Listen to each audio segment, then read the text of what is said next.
can break the dark. A single spark ignites the heart. But if we turn when justice calls, the chains we forge will bind us all. When truth is silenced, when lies take hold, the cost is freedom, the soul grows cold. No one stands tall while another must fall. Freedom for one depends on freedom for all. We're mavericks of freedom, rebels in the fight, defending every voice, defending every right. For the moment we falter, the moment we stall, we lose our own freedom when we let others fall.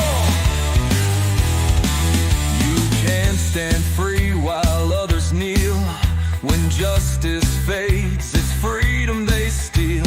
An innocent condemned, a crime unspoken, and with it the bond of liberty is broken. No tyrant rules without our consent. Oppression thrives where silence is spent. Stand for the weak, the silence the small, or freedom will crumble for us all. We're mavericks of freedom, guardians of the light, fighting for the truth, for what is just and right. For the rights of one are the rights of all. We rise or we fall by answering the call. Even those we may oppose deserve the rights we all uphold.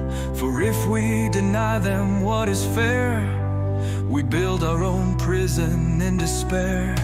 The fight's not easy, it never will be, but justice for one is the key to be free.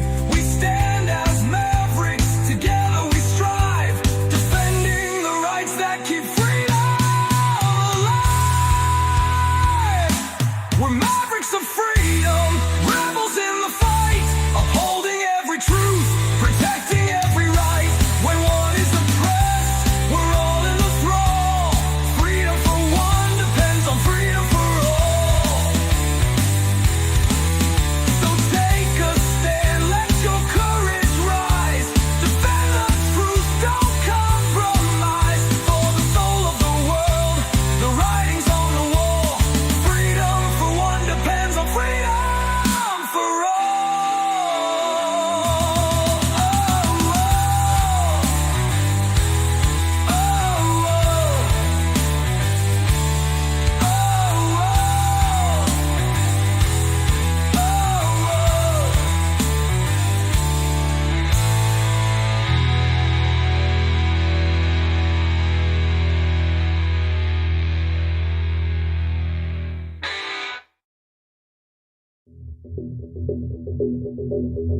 Greetings Mavericks and new viewers.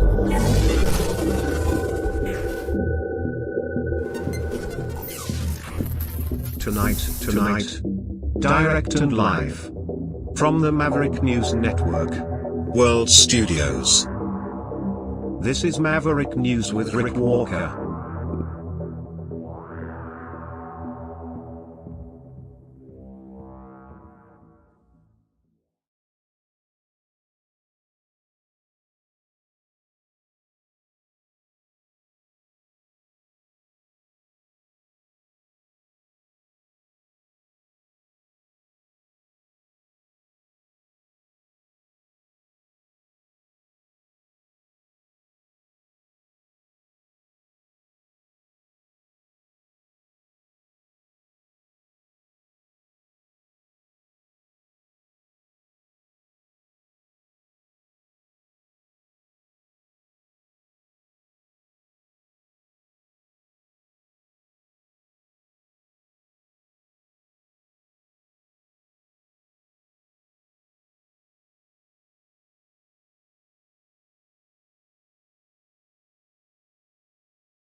Greetings, brave Mavericks. Our quest for truth continues. We go beyond fake news. Together we expose propaganda. Together we pull others out of rabbit holes. We are maverick thinkers.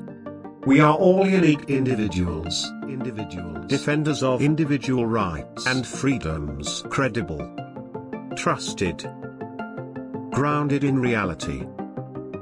Maverick News, Maverick News. Defending free speech, free speech. Donate at freedomreporters.com. Do it now. Tomorrow may be too late. Maverick News. The world is watching.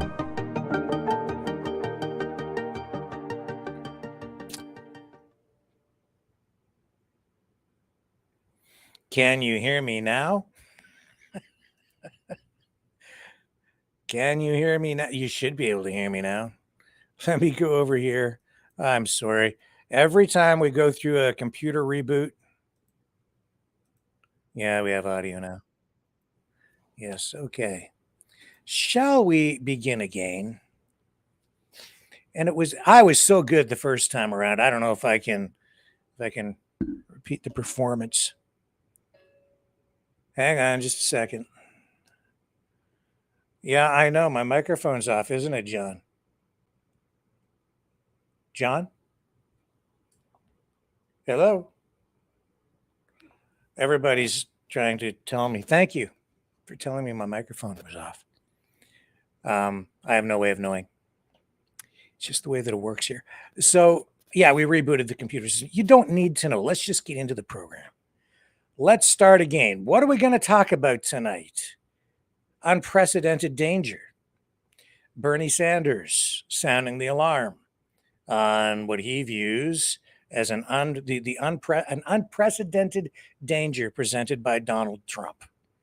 Also, Pierre Poilievre has this funny smile. Have you noticed? It's charming, and I'm going to show you what I mean. And it's on full display as he tries to, as he does laps at a racetrack in a Corvette, and sort of trying to be like a race car driver. We'll show you that tonight. Elbows up. This is Isabel's mug. I promised that I would drink from it, and I am. It's not partisan. I'm not endorsing any candidate or any campaign. This is just Isabel sent me this, and I'm going to drink from it because Isabel is awesome. And she made this, and it's a gift.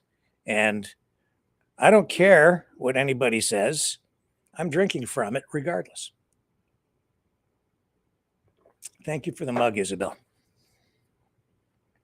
What else do we have going on tonight? I had the whole thing down. This really threw me for a loop. The stupid microphone issue here, it just goes on and on and on. And we need to improve the computer system. I have to backtrack here now. I have to remember what we're going to talk about. The standoff at Parliament Hill yesterday, described by some out there as a terrorist attack. It wasn't a terrorist attack. Not a terrorist. Not a terrorist attack will tell you what really happened through the course of the broadcast. What else? Yeah, the comments from Bernie Sanders today on the heels of all those massive protests, anti-Trump protests yesterday, the hands-off rallies, massive crowds all across the U.S. in major cities and even in some other countries. So we'll recap a little bit of that. The election stuff in Canada is still ongoing. Anyway, you slice it. You can either choose to acknowledge the polls or not, but it's a close race. I really think that's the reality. It's a close race right now. And I think Poilievre has made up some lost ground by changing his tone, his rhetoric, his messaging a little bit. Jagmeet Singh also, within the last couple of days, has changed his messaging. So they're trying to pivot, adapt, and change and reposition as we get into now the final couple of weeks of the campaign. But this is a short campaign, a short and fast and snappy. It's a snap election. I'll show you the polls through the course of the broadcast.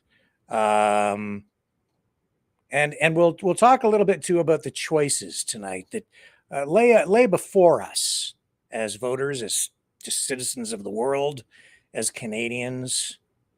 What are we really voting for in this election? We'll touch on it a little bit.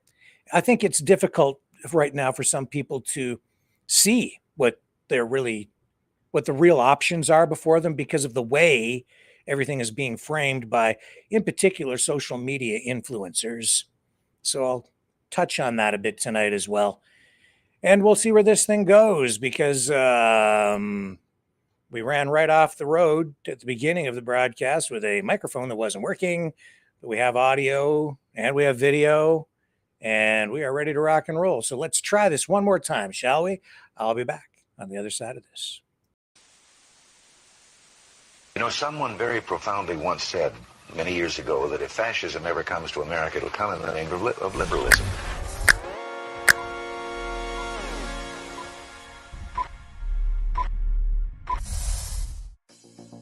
Well, I think it's time we ask ourselves if we still know the freedoms that were intended for us by the Founding Fathers.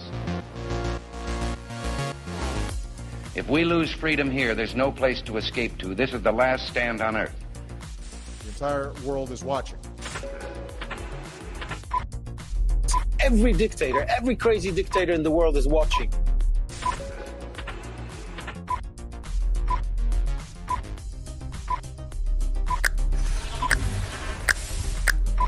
The world is watching. On TV, the entire world is watching. On social media. But the entire world is watching, and yes, they are seeing what we have apparently bravely been willing to say that others are thinking. Stand for freedom. Literally stand for freedom. Let's get this done. The entire world is watching. We're at war with the most dangerous enemy that has ever faced mankind in his long climb from the swamp to the stars. Maverick News. Maverick News. Maverick News. Let me have more control of my own destiny. The world is watching.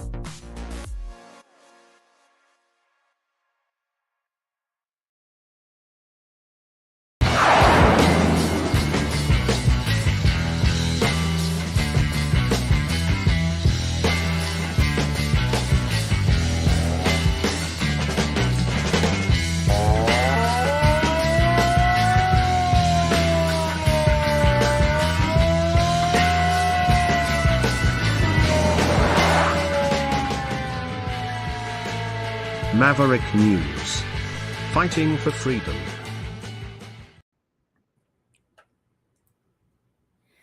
Okay, so yesterday, the lead story was about this man who barricaded himself in the East Block of Parliament buildings. Ottawa police now saying that they've arrested a man, a 31-year-old. He's been charged with 2 counts of breach of probation, public mischief, and uttering threats to cause property damage. Don't have his name at this point. He was isolated to the security screening area, and the Parliamentary Protective Service and Ottawa Police Service tended to facilitate an evacuation of the building and the area.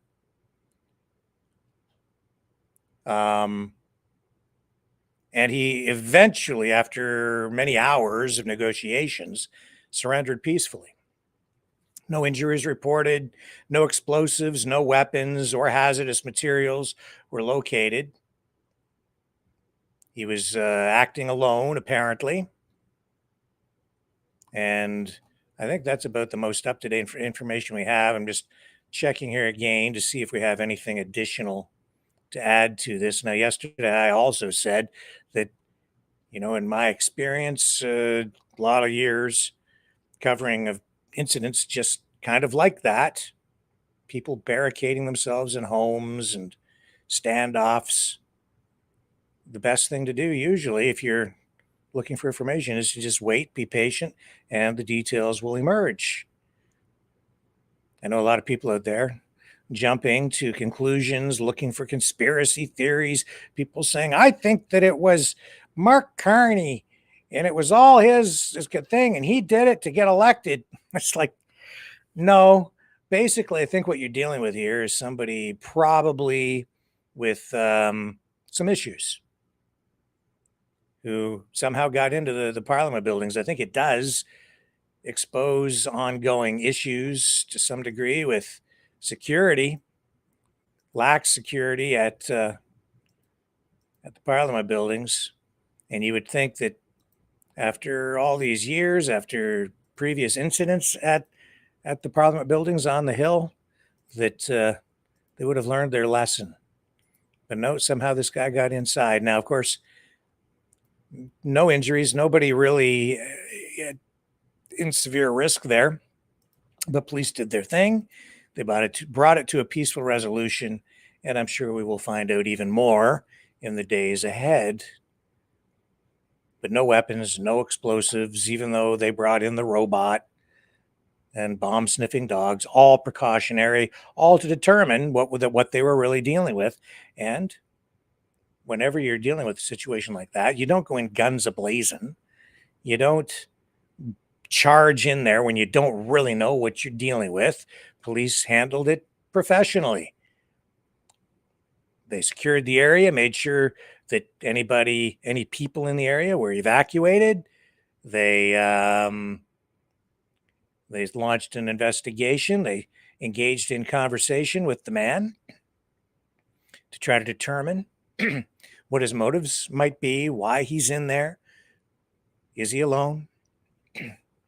Assess the threat level and then act accordingly. And just take your time, wait it out. Eventually, the person will get tired, fall asleep, come out, surrender, something. And hopefully you don't have to go in there and flush the suspect out with tear gas or, whoa, God forbid, bullets. Don't want that.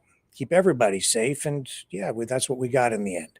So as much as there was even international attention focused on this yesterday, because it is the Parliament buildings, at the end of the day, we can see that this was it doesn't fit the definition of a terrorist attack.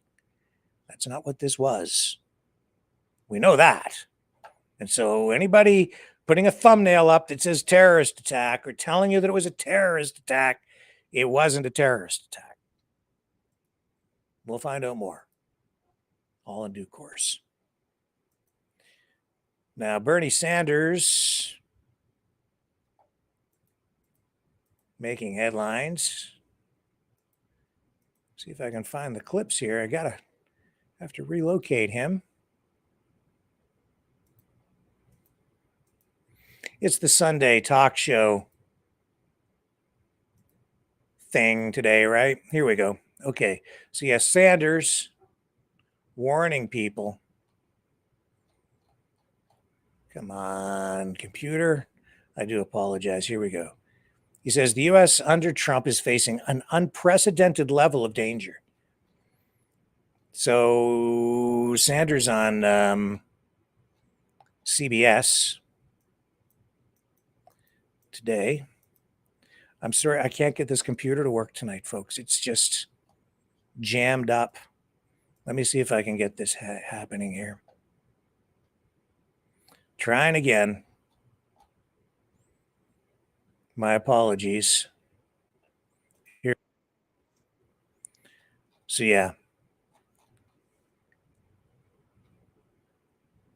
There it goes again. I'm sorry. Let me take a little break and see if I can get this stupid thing to work.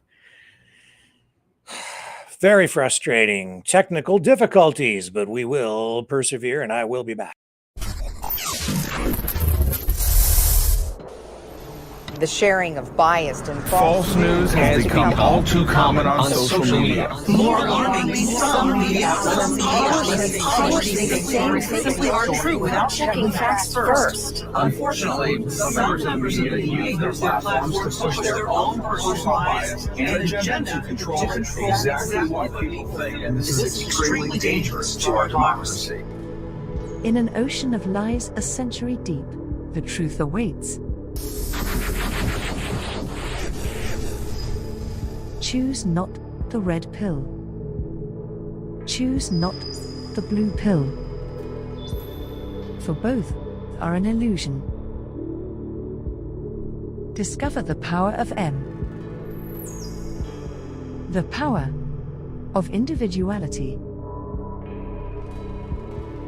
We are Mavericks. We are the way to the light. Fear not the storm. Join our quest for truth. Truth will set you free. Maverick News. The world is watching.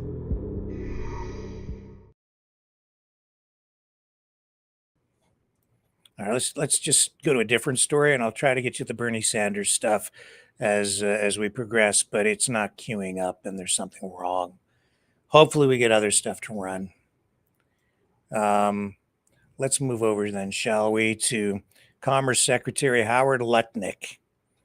This guy, Lutnick.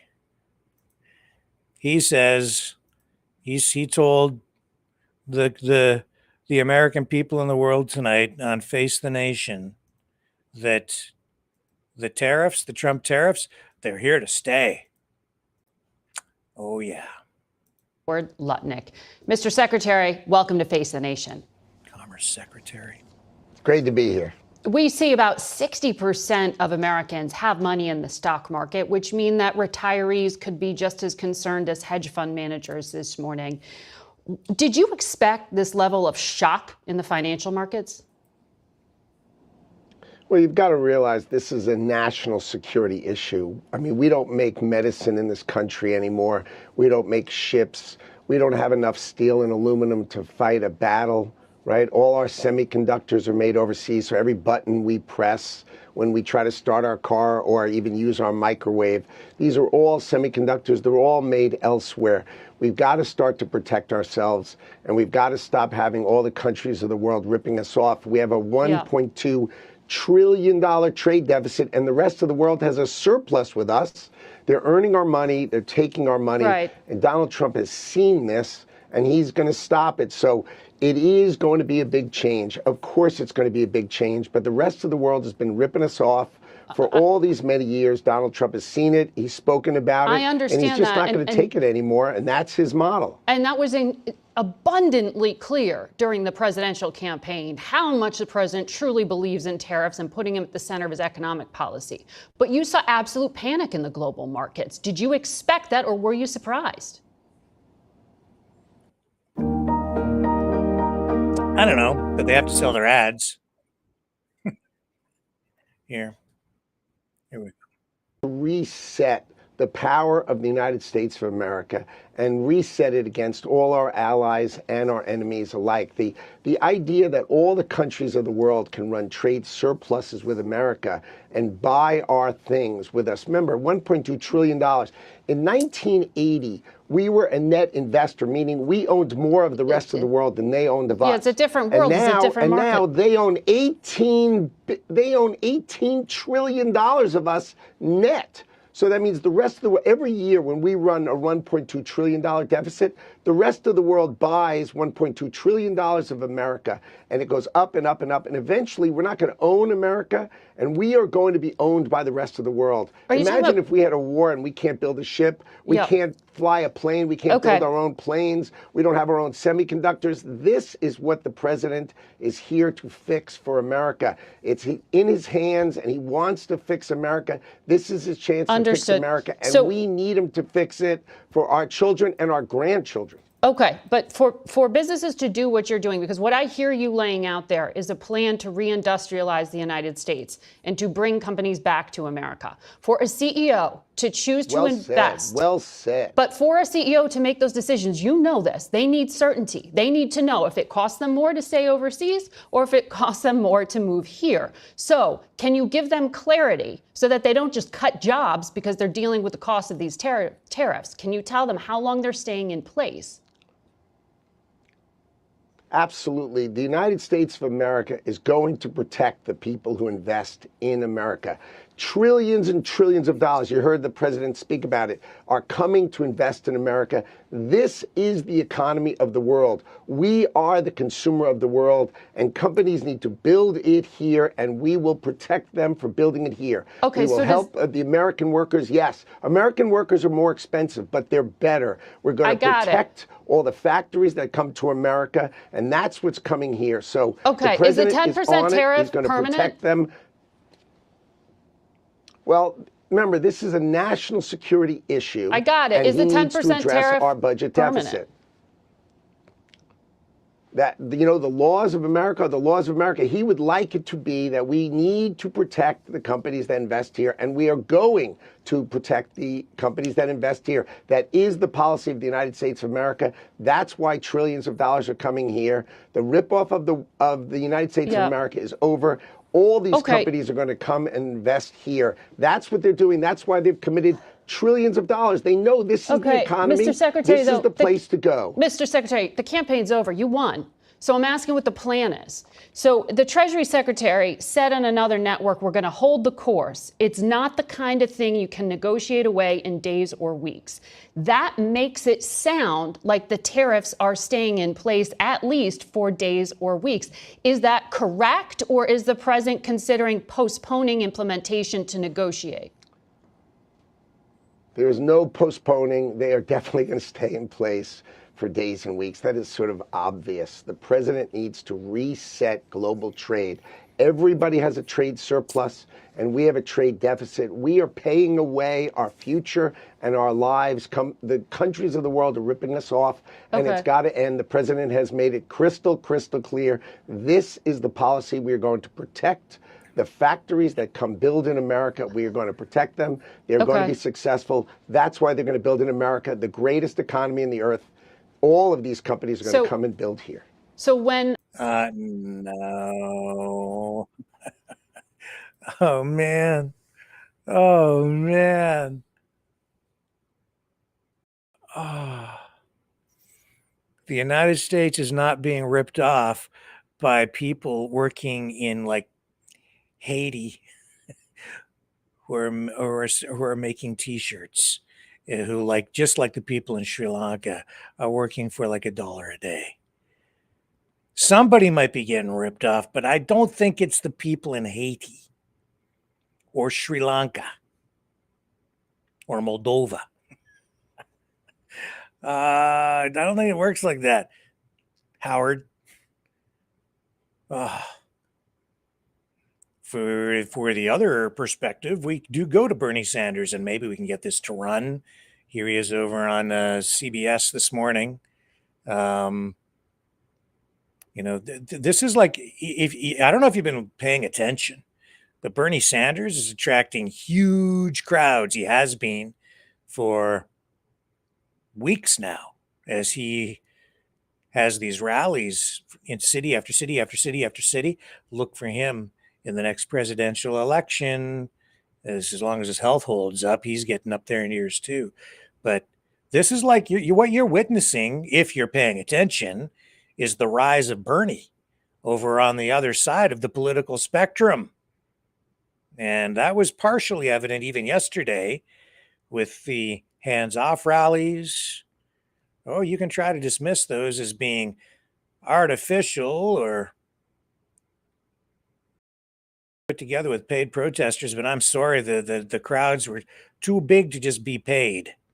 They didn't pay all those people. Hundreds and hundreds and hundreds of thousands in the streets yesterday, all across America, and city after city after city. People are, well, for lack of a better word, pissed. Let's Get the lay of the land from CBS. Washington these days. And in recent weeks, no one's been drawing crowds everywhere he goes, like Senator Bernie Sanders. On this weekend of protests across the country.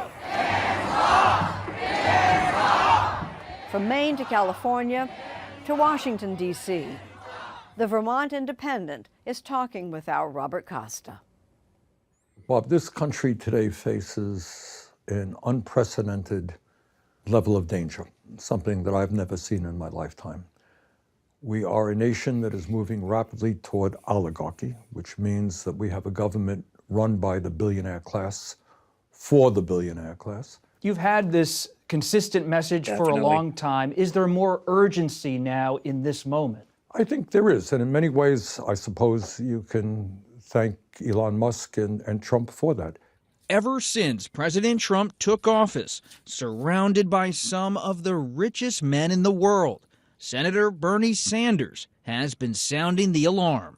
These guys already have billions, tens of billions, hundreds of billions. How much money do you need? And the 83-year-old's rallying cry is breaking through as thousands pack his events. These gatherings, along with other protests, are the latest flashpoints for an emerging Trump opposition. What do you see when you're up on stage at these rallies? I think I'm seeing fear and I'm seeing anger. 60% of our people are living paycheck to paycheck. Media doesn't talk about it. We don't talk about it enough here in Congress. It's incredible to me. What makes the no-nonsense lawmaker from Vermont different from Democrats is that he is not one of them. You need a mixed economy. I think you could start off with the Scandinavian model. Sanders ran high-profile races for the Democratic nomination in 2016 and 2020, but he is a registered independent. Right now, he sees not merely a political battle, but a moral and constitutional crisis. Some Republicans chuckle when they see President Trump talk about pursuing a third term. Are you laughing when you hear it? No, I don't. The idea of a third term, why not? They don't believe in the rule of law. They don't believe in the Constitution. So, yeah, I would take that seriously. Go ahead. Something else Sanders takes seriously, the sprawling influence of Elon Musk, who has overhauled the federal workforce. One of the other concerns when I talk about oligarchy, Bob, it's not just massive income and wealth inequality. It's not just the power of the billionaire class. These guys, led by Musk, and as a result of this disastrous Citizens United Supreme Court decision, have now allowed billionaires essentially to own our political process. So I think when we talk about America as a democracy, I think we should rephrase it, call it a pseudo-democracy. And it's not just Musk and the Republicans, it's billionaires in the Democratic Party as well. That's a serious thing to say as a U.S. Senator, pseudo-democracy. Yeah, well, not a full democracy. Look, you get one vote, and Elon Musk can spend $270 million to help elect Trump. Does that sound like a democracy to you? No, it doesn't sound like a democracy to me. And I don't understand. I don't understand why some people seem to think that joining the United States would somehow save them as Canadians or fix Canada somehow. There's something seriously wrong with people's psyche out there, the collective psyche. What is it with people? Oh, the American system is so much better. We need a republic just like the United States. Yeah, so that we can have somebody just like Elon Musk control our political system, our country, or just become part of that. He bought his way into the White House for $270 million. He was just handing out checks for $1 million to people. In another political battle, that was about a week ago. I don't know what is that not corruption? Is that democracy? No. The US system is not better. And even people who know it intimately don't really call it a democracy. It isn't really just a democracy. And it's certainly the democratic elements of the US system have been undermined by this administration. I've called it a democratic coup. And I don't say those things lightly. That's really what we've witnessed here. That's what's going on several levels. There's the Trump coup, and then there's the Elon Musk coup of the Trump coup. It's like a double, triple, quadruple coup. And Senator Sanders, as much as I don't really agree with him on many, many, many, many things, because he is a socialist, he is right about a lot of this. He's right on the money with regard to the democratic aspects of it, his critique of U.S. democracy, which he now calls a pseudo-democracy. I mean, it's not such, it's so blatant. It's so obvious that it's now just come down to simply dollars and cents. What is the value of the United States or even citizenship?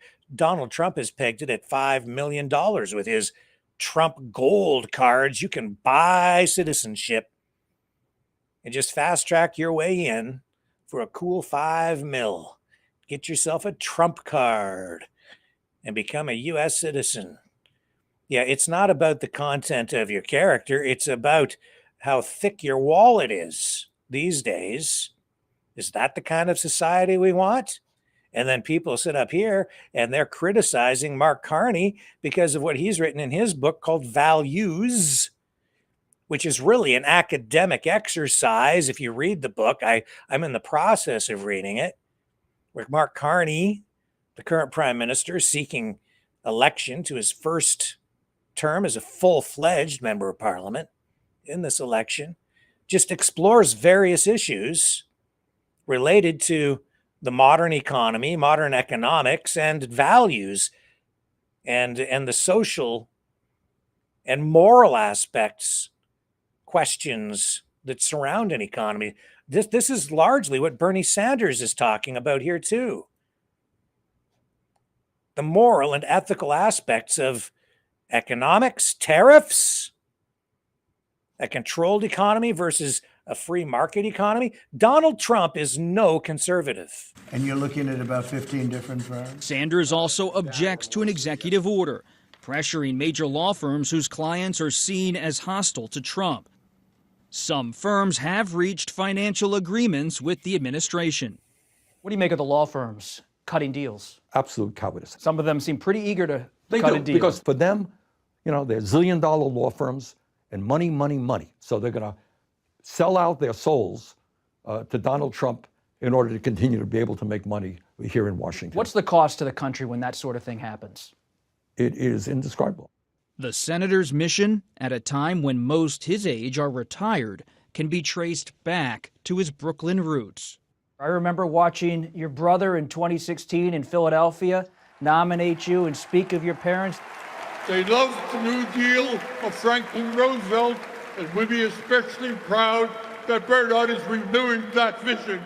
It is with enormous pride that I cast my vote for Bernie Sanders.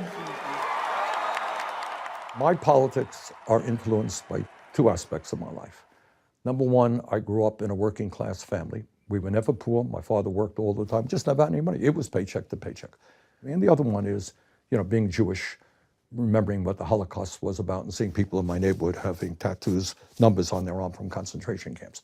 So the kind of racism and the hatred for whatever reason that people had against Jews or blacks or Latinos, whatever, that's also stayed with me. And I'm very grateful. Sanders' prominence was a long time coming.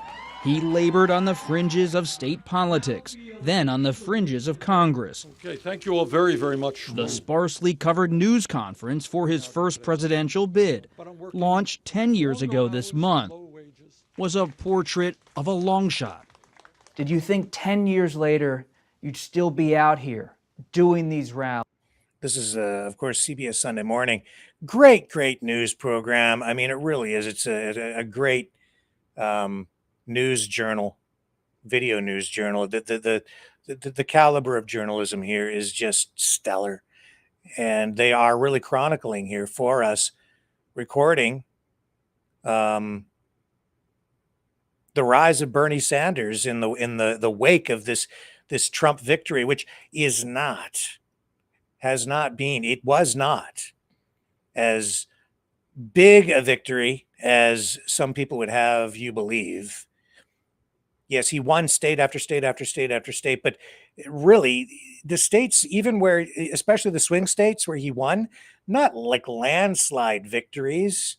It's just that he accumulated the victories in state after state after state. But if you took just the aggregate poll, or if you just looked at the aggregate numbers of the election afterward, you know, America is split kind of down the middle. And with the election, Trump came away with, 52 or 55%. I'd have to look at the numbers again. But the point is, the country is very, very, very divided, and evenly divided, more or less. And I would say now, with the tariffs and the impact that we've seen just in the last few days alone, the impact on the stock market, people's pensions, I guarantee you that if the election were to be held today, I think we would have a very different outcome. And you could see that in the streets yesterday, and you can see it at the Bernie Sanders rallies, because he has been drawing huge crowds, and it really is because of the economic issues, the kitchen table issues, as they say. It's the economy, stupid. And more than that, it's also about the social issues. It's about preserving people's rights, honoring the Constitution, the rule of law. And these things are resonating with Bernie Sanders and with his followers. With this message, grinding away. I didn't think I would be doing this a year ago. No, but you have to do what you have to do. Not every Democrat agrees with your approach. James Carville, for example, says Democrats should roll over and play dead, have a strategic political retreat. And that is why the rich have gotten richer in the last 30 or 40 years. 60% of our people live in paycheck to paycheck. Our healthcare system has fallen apart. Our child care system is dysfunctional. That's what playing dead is about. I'm afraid the Democrats have played dead for a long time. You're speaking to working people, but if you could look the Democratic leadership in the House and Senate in the eye and tell them I do one look thing. at them. I meet with them every day. I know you don't shy away, but what could you tell them now about what to hear from your rallies, your events? That's not quite the question. I mean, what is the question then? What do they need to know? Why are they held in so low esteem? Why has the working class of this country largely turned away from them? And what do you have to do to recapture that working class? Do you think working people are voting for Trump because he wants to give massive tax breaks to billionaires that cut Social Security and Medicare? I don't think so. It's because people say, I am hurting. Democratic Party has talked a good game for years. They haven't done anything. So I think what the Democratic Party has to make a fundamental decision, and I'm not sure that they will make the right decision. Which side are they on? Are they going to continue hustle large campaign contributions from very, very wealthy people? Or do they stand with the working class? For Bernie Sanders, the activism, the agitation, the relentless crusade, it has long been about trying to reach the White House. It is also who he is. You're 83 years old. A lot of people going to these rallies, they tell us they want you to think about 2028. I just don't, and I don't know if this is even in the cards, man, because of his age. You tack on another few years, 86, 87. If he were to become president, he would be into his 90s, I don't know. Is that even remotely realistic? A little bit old to be worrying about those things, but I'm happy being a U.S. Senator from Vermont. And in the arena. You like being in the fight. There are many other things that I would prefer to be doing. That's the one thing I'd fact check you on a little bit. Oh, I enjoy the rallies, but you enjoy the political fight, the fight with working people? If your question is, do I get inspired by talking and meeting with people all over the country? Deeply. That is what keeps me going. In other words, life exists outside of Capitol Hill. CBS Sunday Morning. As a journalism student in university and college, I used to watch CBS Sunday Morning to learn production techniques and, more importantly, just how quality journalism is done. Great program. I don't care if it's mainstream media. It's great journalism and a great interview with Bernie Sanders. As Knowlton Nash, who I met many, many, many years ago when I was a youngster, former anchor of the National on CBC newscast, for those of you not old enough to remember. He called it, and I still have his book here. It's kicking around here, History on the Run. That's what we just witnessed. History on the run.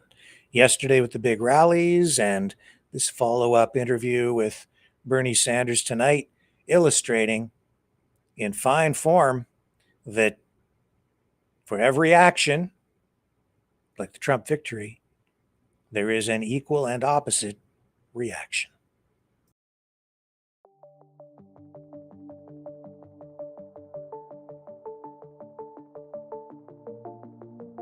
Greetings, brave Mavericks.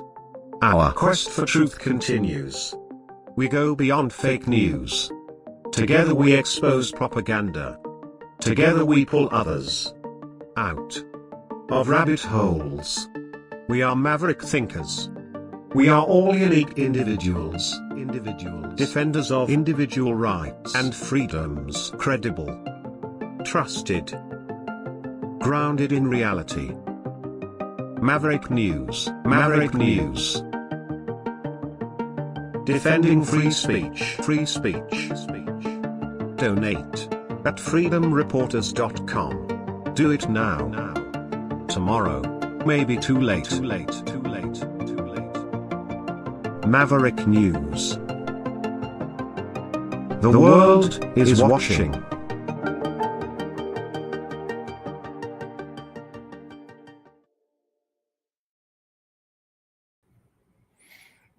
As I indicated earlier, I think I said this while my microphone was turned on. What we're dealing with here right now is, in Canada in particular, is an election about ideas and values.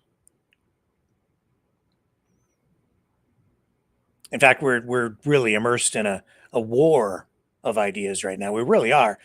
We are in the middle of, I think, World War III. It is an information war, and it is a war of ideas. And we're immersed in a war that I think people don't fully understand because we can't really recognize what it is that is being presented to us, because we've been so conditioned to think in particular ways, and within particular boxes when it comes to politics. The left versus the right, communism versus capitalism or fascism.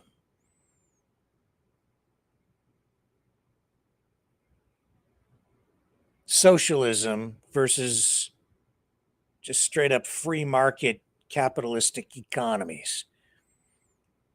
What we're dealing with, though, is hybrids of all of this now, because over time, these ideas have been taken by political leaders, political machines in various countries, from Russia to China to the United States, and elements of all of these different political ideologies and systems have been pushed together in various countries. And what we're dealing with here now is, I just said, Donald Trump, for instance, is not a conservative. No, he's not.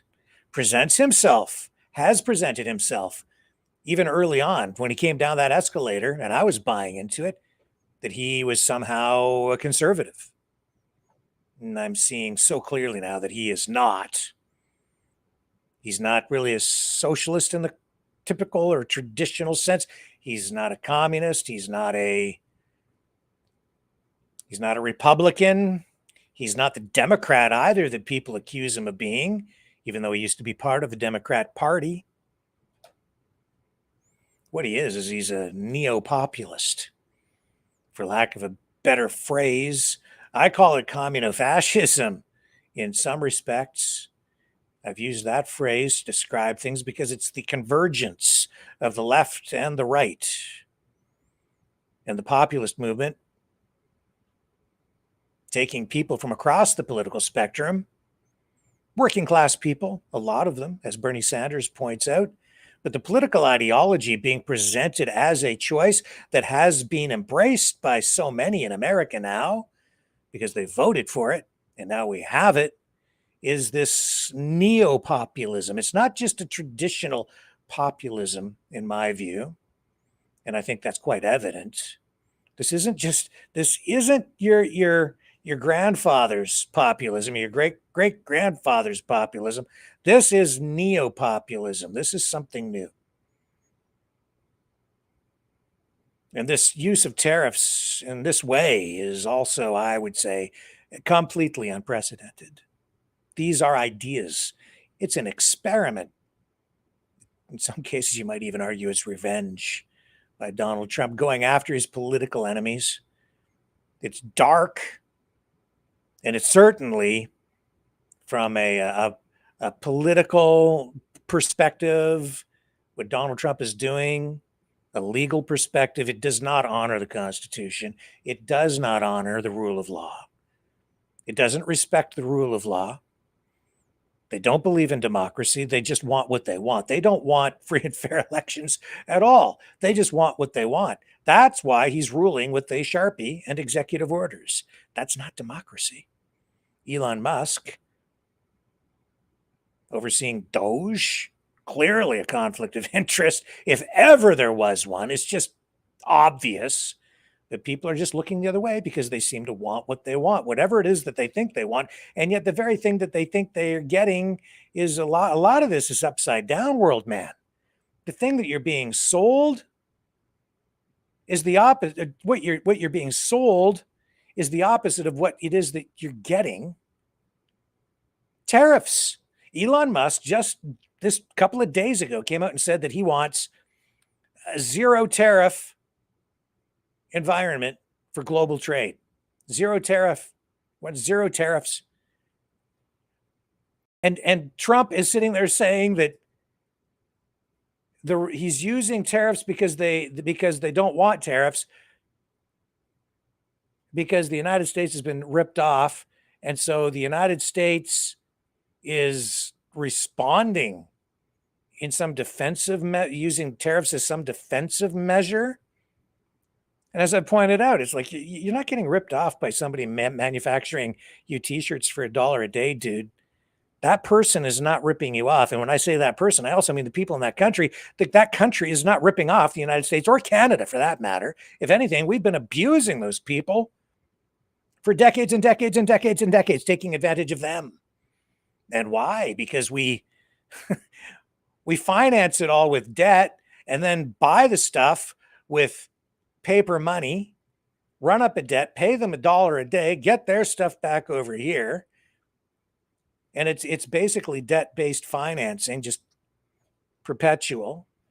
Not that that system that we have can't be functional and can't run properly. If it was managed properly, it could be. And if it wasn't abused to the point where, the socialists get in there and raid the piggy bank in order to buy votes, the system can work. It does work largely. In fact, the fact that we're still here and surviving, even with this level of damage inflicted upon the economy, shows how resilient it really is. Coming through first the pandemic and the lockdowns and the economic downturn that came as a result of all of that crap, and now all of this stuff with the tariffs and the previous recessions and crashes and the real estate downturns that we've had in the last few decades, and yet the economy still hums along. It shows that it is resilient. It can work. It's a bloody miracle is what it is. That's what Canada is. Canada is not a myth. Canada is a bloody miracle.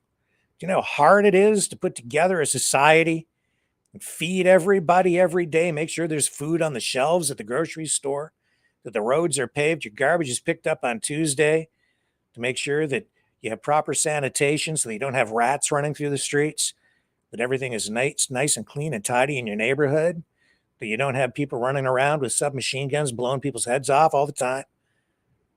Not to say that things are perfect. They certainly aren't.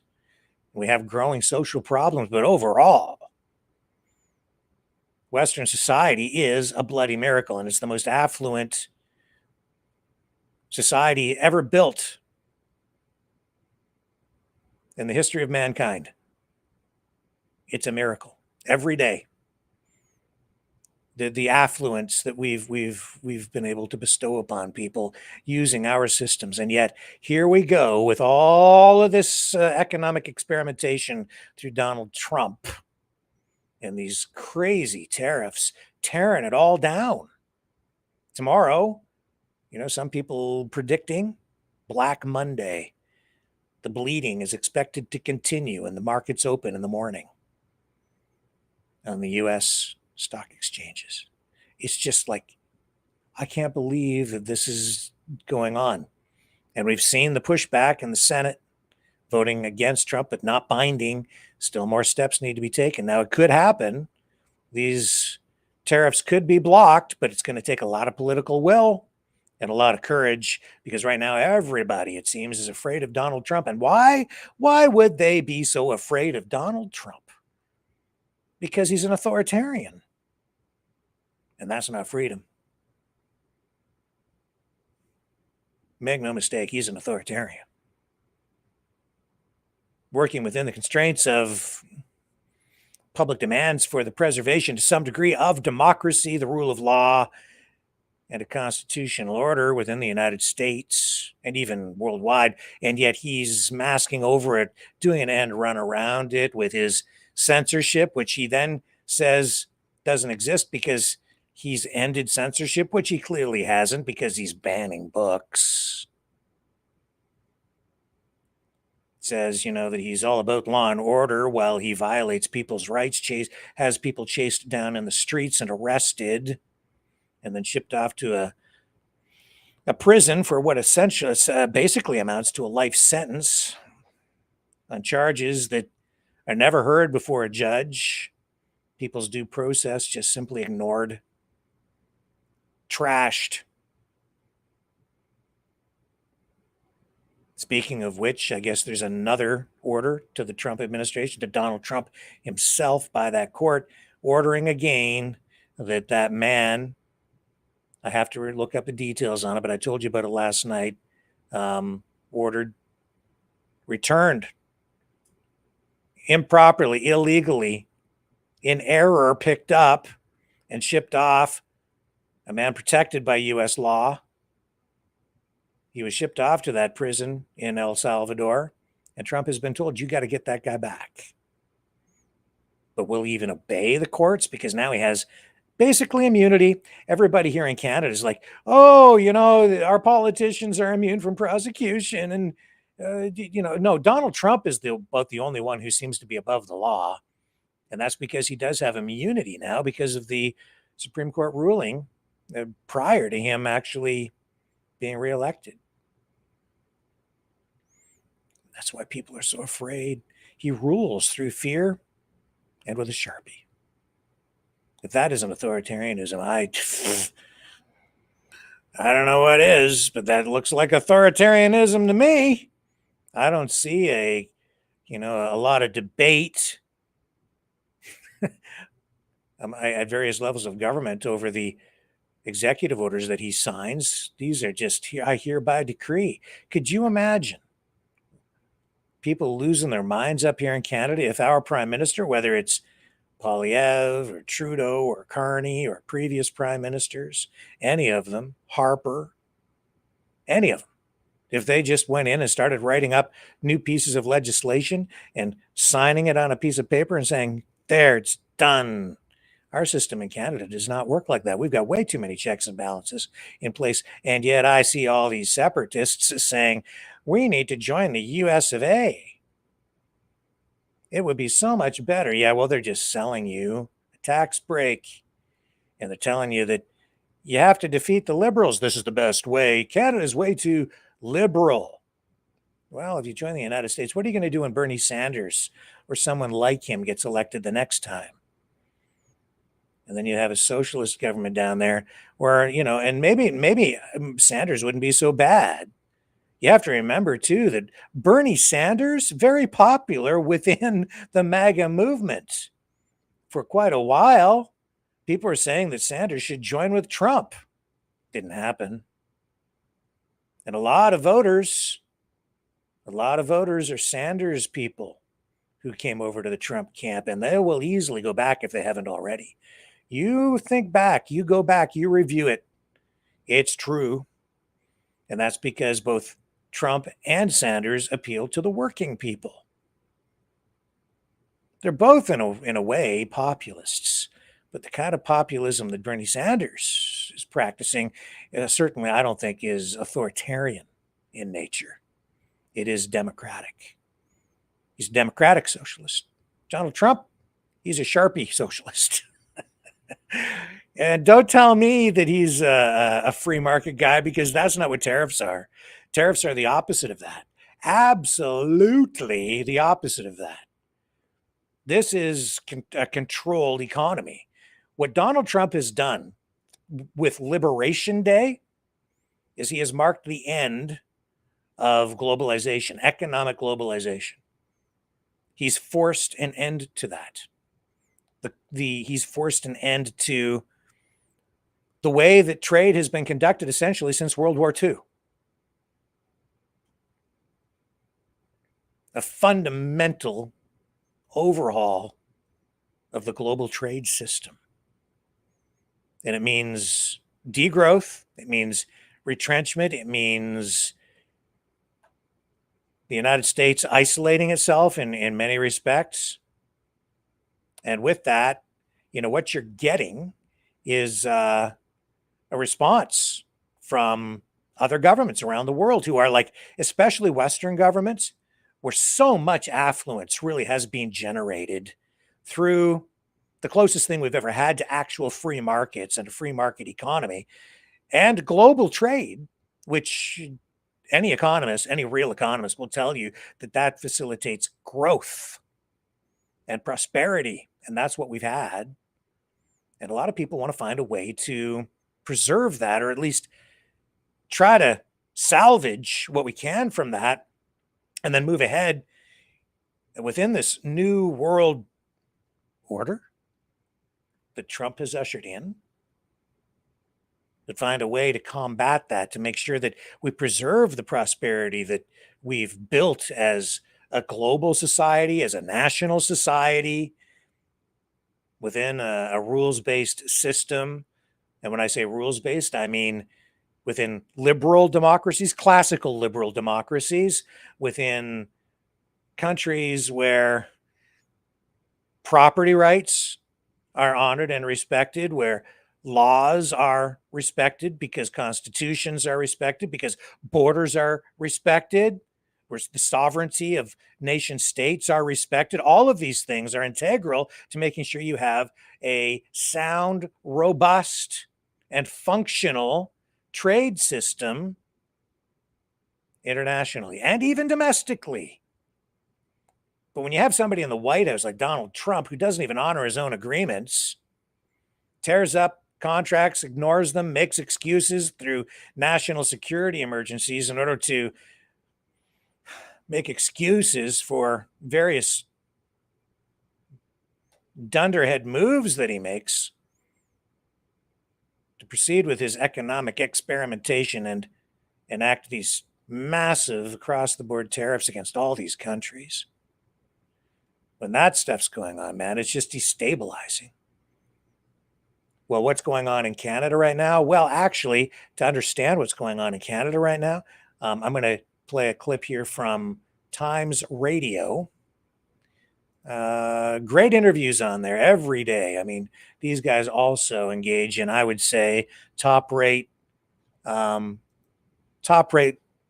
form or medium length journalistic exercises through feature interviews. This is an interview today on Times Radio with journalist Will Hutton, who has been really, I think, following Mark Carney for some time and is familiar with our new prime minister, seeking, of course, his first seat in Parliament. And Will Hutton here is in this interview that he did today that I took note of, he actually is saying the very thing that I've been saying for some time. This is really a time when people are being presented with ideas through some sort of an international conflict. And this has been thrust upon us by largely Donald Trump, who has initiated an end to the current world order, now ushering in a new world order, even though people seem to just not want to hear what I'm saying when I'm telling you that this is actually what's going on, because it's happening in real time right before your eyes. But you all think that it's just the WEF. It's the World Economic Forum. It's the UN. It's, hello. It's a whole bunch of all of these things integrated together, woven into a tapestry, and Donald Trump is facilitating, well, maybe his own version of the New World Order, but whatever it is, it's happening. And while you've been looking over there, he's doing it right in front of you. And that's presenting not only challenges, but when you have a market crash, it also presents new opportunities. When you have somebody initiating a complete reset like this, a global reset, and this is what it is. Hello, wake up. This is what it is. We're being presented with various opportunities. Here's Will Hutton talking about Canada's role in this. And Mark Carney is not wrong when he says if the United States doesn't want to lead from this moment on, and clearly Donald Trump does not. I mean, I think he does, but he's actually... He has forfeited the role of the leadership role of the United States in the global economy. He's done that because he's pulled back. Carney is saying no, and a lot of others are saying no. We're going to forge forward. We're going to make international trade deals anew. That's why Canada is pivoting back toward Europe, rightly so, I might say.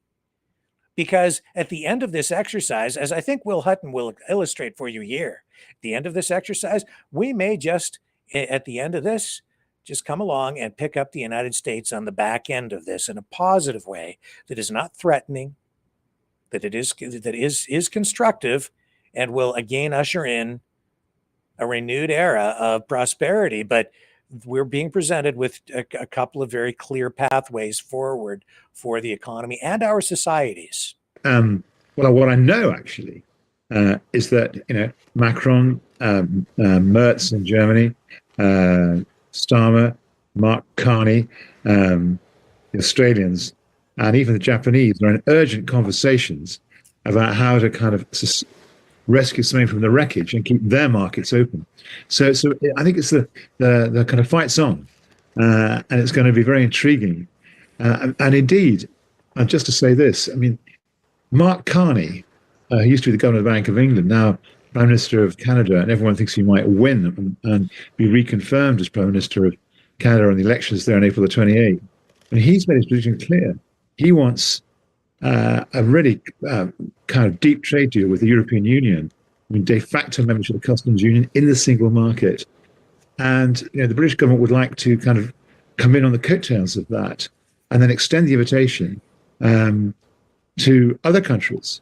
I mean, I think the Australians would be keen to join in, so New Zealand. You might even find one or two countries in the other countries in the British Commonwealth need to join in, and the Japanese too. So you could see kind of the emergence of a kind of rules-based kind of trading area that actually isn't globalization, but is certainly keeping the trade, the corridors of trade open. And I don't think the Americans would like that at all. I think the Republican Party could split over it. They would say, why have we set this up? And it could be very difficult too at home here for Brexiters like Nigel Farage. I mean, are you against Nigel? Kind of joining the Canadians and the Australians and the Nigerians and the Indians in a trade association with the European Union, form a trade bloc to keep trade going? Are you against that? Do you want to make common cause with Trump's America? I think the politics of this could get as interesting as the economics. Well, do you think that is the biggest decision this government now has to face. There's been a lot of calls of saying, well, look, actually, the UK should use the advantage, as some see it, of being outside the EU to be nimble and to try and negotiate a better tariffs deal with the US, to go after that all elusive and nebulous US-UK trade deal. Is that going to be the tough choice that Keir Starmer and his government have to make? Is it getting closer to the US or getting closer to the EU, as you described it? There's no choice. I mean, I think it's very clear. The algebra behind those tariffs made it clear that the way President Trump and his kind of troop of sycophants, frankly, in the White House think. I mean, for Trump, trade is not about, there's no possibility that there's win-win outcomes in trade.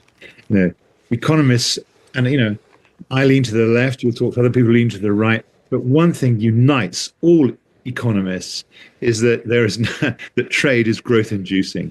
It's just, you know, it's economics 101. That's not believed by Donald Trump.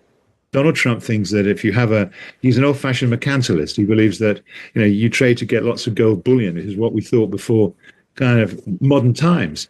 And he thinks that if the only way a country gets a trade surplus is if it's bullied someone into submission. That if a country runs a trade surplus with the United States, it must have racketeered, bullied, plundered, pillaged. It's not because American consumers find it advantageous to buy the goods from that country and advantageous for the Americans to sell goods and services back to the rest of the world. He doesn't think like that. So any deal with America on the table is going to be one which is going to be on his terms. And he's going to want to trumpet it as, look, my supporters, UK has given us this deal. We're going to get all our chlorinated chicken into the United Kingdom. We're going to have no tax on our digital companies trading there. You know, they're going to accept our rules and regulations. They've even conceding that they may abandon having value-added tax. I mean, you know, to have a deal like that is no deal at all. And actually, I think it would go down terribly here in the UK. And I think it could split the Labour Party, actually. I mean, I don't think that, I mean, Bridget Phillipson has already said that there's no way that there's going to be online safety is going to be compromised by a trade deal. And that's just what the Americans are pushing for. So I just don't think the choice, as you've described, kind of there. Yeah, and Darren Jones this morning has been categorical where it comes to things like chlorinated chicken, there's a red line for the UK government. And we know that US trade deal is heavily going to be based on agriculture, on food goods and pharmaceuticals for the NHS. So it makes that deal look very tricky. You can't get a trade deal through Congress, given the geography of America, without it has to have a 2/3 majority in both the Senate and the House. And to do that requires all those congressmen and women from the Midwest to vote for it. And they simply won't vote for it unless there's an advantageous deal on agriculture. So, you know, it's not... so, you know, we have to do deals with Canada. We have to do deals with the European Union. And it's much better for that to be comprehensive rather than a series of side deals. Sure. Will, just before we go, I wanted to get your thoughts. We were debating earlier whether the UK needs to start thinking seriously of having closer ties with China. You haven't mentioned China in this sort of trade pact that is going to get closer to the EU. What are your thoughts? Do we need to get closer to China since those tariff announcements from the White House? I do, but I have to tread carefully. That's why I'm so keen on the notion. Canada is both a member of the Commonwealth and wants to associate with the European Union.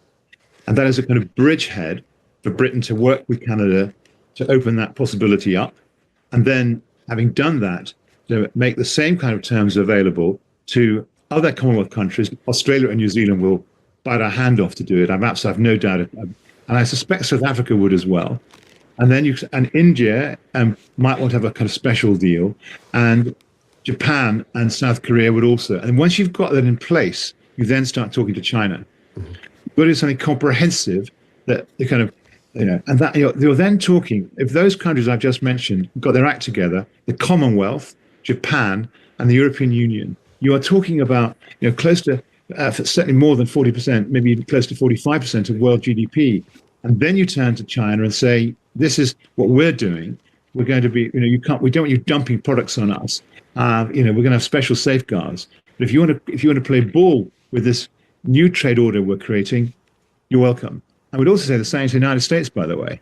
They'll have to drop all their wretched tariffs. So you see where I'm going with this? I mean, I think, and I happen to know that actually Mark Carney and Keir Starmer and Macron and Friedrich Merz are all thinking in these terms. Okay. So.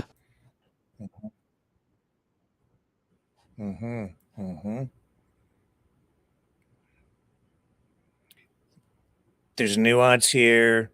It's not black and white. There are a lot of layers to this. The chlorinated chicken issue, if you're not familiar with that, that lays it right out for you. Okay?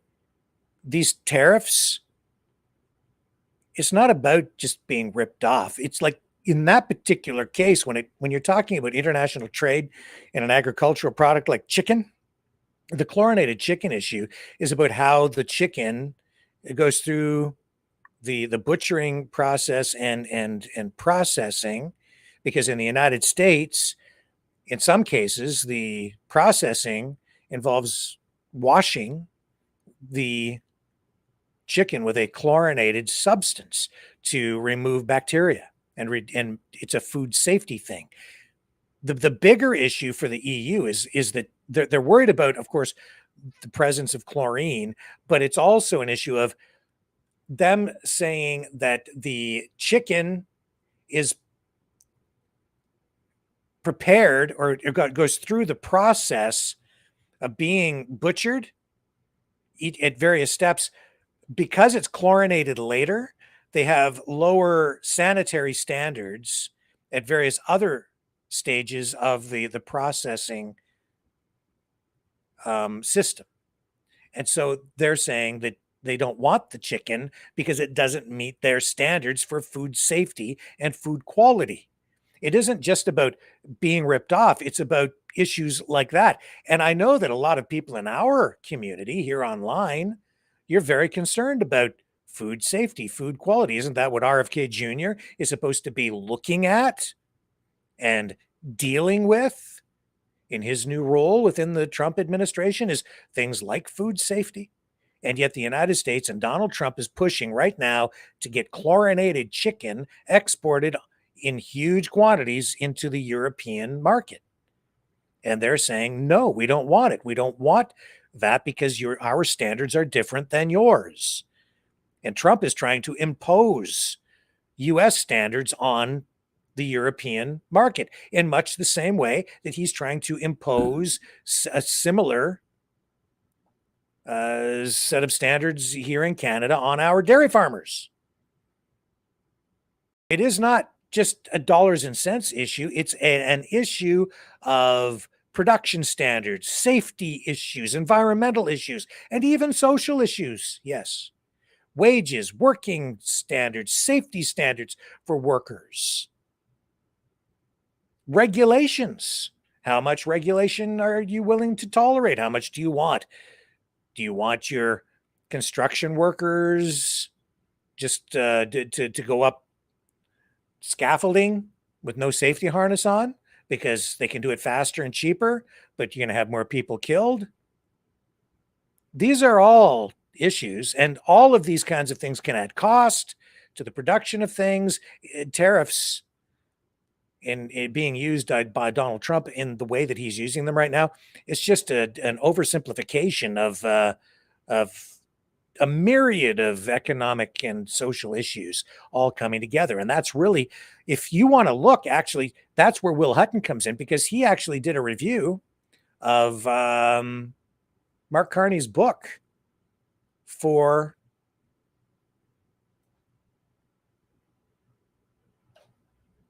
The Guardian some time back. I just happened to stumble on it tonight, just before we came to air. I'll just bring it up here. And now the book that was written by Mark Carney, Values, as I said earlier, it's an academic exercise. And yet he's being criticized, hammered on this thing. in some cases, I think in justifiable ways. In other situations, what he wrote in the book, at least based on what I've read so far, seems like it's being sometimes taken out of context in order to make false accusations against the guy. Because really what the book is about, he is an economist. He's looking at the modern economic system, Western economics, free markets, and saying we really need to look at what happens in a modern economy and then ask ourselves, is this economic system serving us well? Because any economy raises social issues. We have to look at it from that perspective as well. So let me just read a little bit of this review from Will Hutton. If 25 years ago, he says, anyone had suggested that one of the world's most prominent ex-central bankers would launch an intellectual broadside at free market fundamentalism for shredding the values on which good societies and functioning markets are based, I would have been amazed. If in addition, it was suggested he would go on to argue that stakeholder capitalism, socially motivated investing, and business putting purpose before profit were the best ways to put matters right, I would have considered it a fairy story. Although writing in this vein in the mid-1990s made my book, The State We're In, one of the past century's political bestsellers, the newly elected Labour government was terrified of going near most of it for fear of being cast as anti-business and interventionist. Now, Mark Carney, governor of the Bank of England, this is an older review of his older book, which is being now freshly scrutinized because of him running in the election. Until this time last year, he has turned his hand to driving ideas once considered eccentric into the mainstream. In a mix of rich analysis mixed with pages that read like a dry Bank of England minute, he blames the three great crises of our times: the financial crash, the pandemic, and the climate emergency. In brackets, he says he is the UN Special Envoy on Climate Action and Finance, on twisted economics and accompanying amoral culture, and degraded institutions whose lack of accountability and integrity accelerate the system's dysfunction. So you see, Carney is actually criticizing the market, saying that in some cases, depending if the market is left to its own devices, which is strictly to say that a market is just profit driven, he's very critical of it, saying that the economy should really serve the people. And so there are social aspects to economics that we all need to be aware of. You know, it reminds me, and I can't remember for the life of me, but this quote from when I was studying economics as a student in university, in one of the textbooks, this quote stuck with me. I wish I could remember who said it. If a man in an affluent society, and I'm paraphrasing, cannot afford a bus token,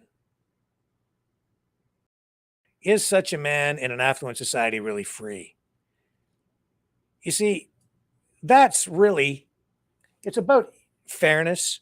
It's about not so much equality, but equality of opportunity and equal access to the system. And there's a real point in that, because if we are truly living in an affluent society and you want everyone to have equal opportunity, then everyone needs to be afforded and given equal access. And in order to have equal access, that means at some level you need to have a hand up. And that might mean that someone very, very poor might need assistance to the level where they maybe get government assistance, social assistance, so that they can at least ride public transit in order to then get to some place to apply for a job, get a job, and work their way back up in society to a place of self-sufficiency so that they can then help themselves. Do you see? Now, I'm generally not a socialist, but there are humanitarian aspects, social aspects to an economy. That's really kind of what Mark Carney explores, is issues like that in his book, Values. And the title of the book, if you look at the cover, it's got the word value, and then in brackets, the S, because it's just an exploration of these concepts, these ideas. Now, to be sure, Mark Carney, and he lays it out there in that review, believes in climate change, and he believes in government intervention through economic policies in order to affect particular outcomes socially and environmentally using economic tools like a carbon tax. And so, like it, don't like it, whatever, I would say that the overall intent through the academic exercise outlined in the book and through the policies even that various governments around the world enact when it comes to these kinds of things is they're trying to make the world a better place for people, sometimes misguided. And quite often when you have socialistic policies enacted, you get unintended consequences because they tend to try to control the economy too much. And I have my own views on that. I prefer a much freer economy. I certainly don't believe in tariffs used in the way that Donald Trump is using them, but I do understand why they're used to a limited degree for very specific purposes in some cases. And I also understand why I'm in favor, frankly, of a limited amount of social welfare. I believe that it benefits society to have some level of social safety net in place to help people who fall so that they can at least afford a bus ticket to get to where they need to go, so that they can get access to the system so that they can help themselves. If you just don't help people when they're down, maybe they can't get back up on their own because there's just too much pressure on them. And in an affluent society, you're darn right we can afford to do that, to help our fellow working people, and maybe the people who aren't even able to work. Those are the ones maybe who need the help the most. The sick, we need to take care of our elderly. This is what an affluent society can do. That's what if you can't do that, then what good is an affluent society? These are the questions laid out in the book by Mark Carney. There are things in there, obviously, that I don't agree with.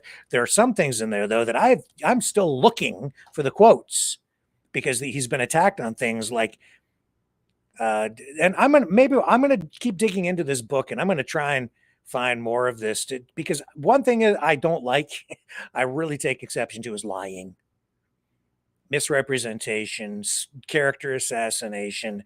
And I'm not here trying to just defend Mark Carney. I'm going to be equally critical and defensive of all of these leaders right now, because honestly, I see a lot of problems across the board, especially in this Canadian election as things sit right now. I'm really, really kind of worried about it, because I just don't know where common sense has really gone, even though Pierre Poilievre is out there saying it's a common sense campaign. I've heard that many, many times in the past, and in some cases it's come to pass. Mike Harris, Ontario Premier, when he was elected, he was running on a common sense platform. And he came in and he actually did what he said he was going to do. And he was a conservative premier in Ontario. But what I'm seeing out in Western Canada right now, I'm not sure what the hell you call that. Everything right now is upside down. Everything is being framed by these separatists out there, whose masks are quickly coming off, I might add. People that you weren't really sure where they were on some of these issues. Now it's becoming clearer and clearer by the hour that, where they're really standing on this separation issue. And it's that they've really been in that camp all along. But the way they're framing this whole issue in this election in Canada, it's threatening to blow the country apart. And it's being framed as a war against, or a fight against, liberalism. And so it's twisted, it's demented, frankly, because as far as I'm concerned, the number one issue should be saving the country, because that's the patriotic thing to do. Work out all the other issues later. We need to just make sure the country doesn't fly apart, because I believe in Canada. A lot of people don't. And the people who don't are framing their arguments in a way that makes anybody that is in favor or supports Canada, If you're a patriotic Canadian, that makes you a liberal. And if you, which means that you're woke and you're the enemy. And if you are in favor of Alberta separating or having Canada become part the 51st state, then you're a patriot. I don't think it works that way. But you see, by getting people to think in those terms, it's much easier to sell the separation or sell the country out. Frankly, that's where that goes. Yeah. It's upside down land, man. So if you're a patriotic Canadian, you're just a woke liberal. And if anybody that believes in preserving Canada as a country, just a liberal. No. I love my country. I don't care if you're a conservative, a communist, a socialist, a liberal, a New Democrat. There's room for everybody here, man. And there has been for a long time. Canada. Like truly Canada first. I don't even want to use that phrase because I just think that it's been, it's been used up by Trump. America first, right? America first. So when you're saying Canada first, I don't think that's really the right way to look at it. Because, if you're truly a leader, it's not about putting yourself first. If you're truly a leader, it's about sacrifice. It's about selflessness. It's about helping others. That's what a true leader does. It's about protecting people because you're strong. That's what the United States was supposed to be. That's what Canada, I think, was. And if it isn't, it sure as hell should be. Let's not let them sell us out.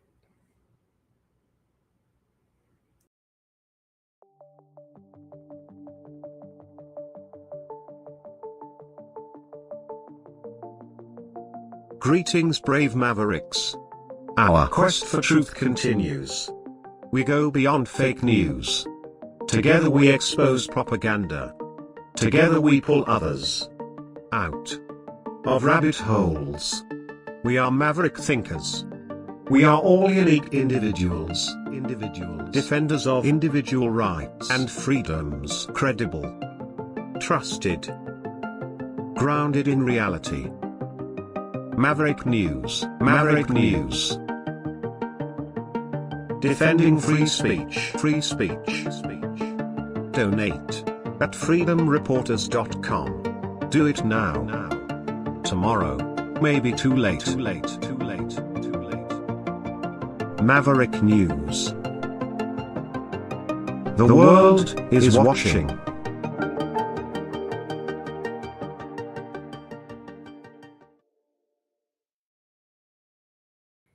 I'm just looking over here.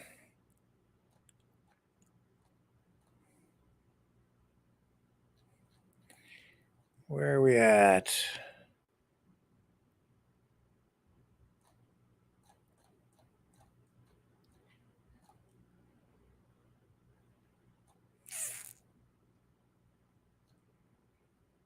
Yeah, I'm just scrolling through the chat there a little bit. Go over here and look in the other chat. I'm going to show you Pierre Poilievre's silly smile in here just a second.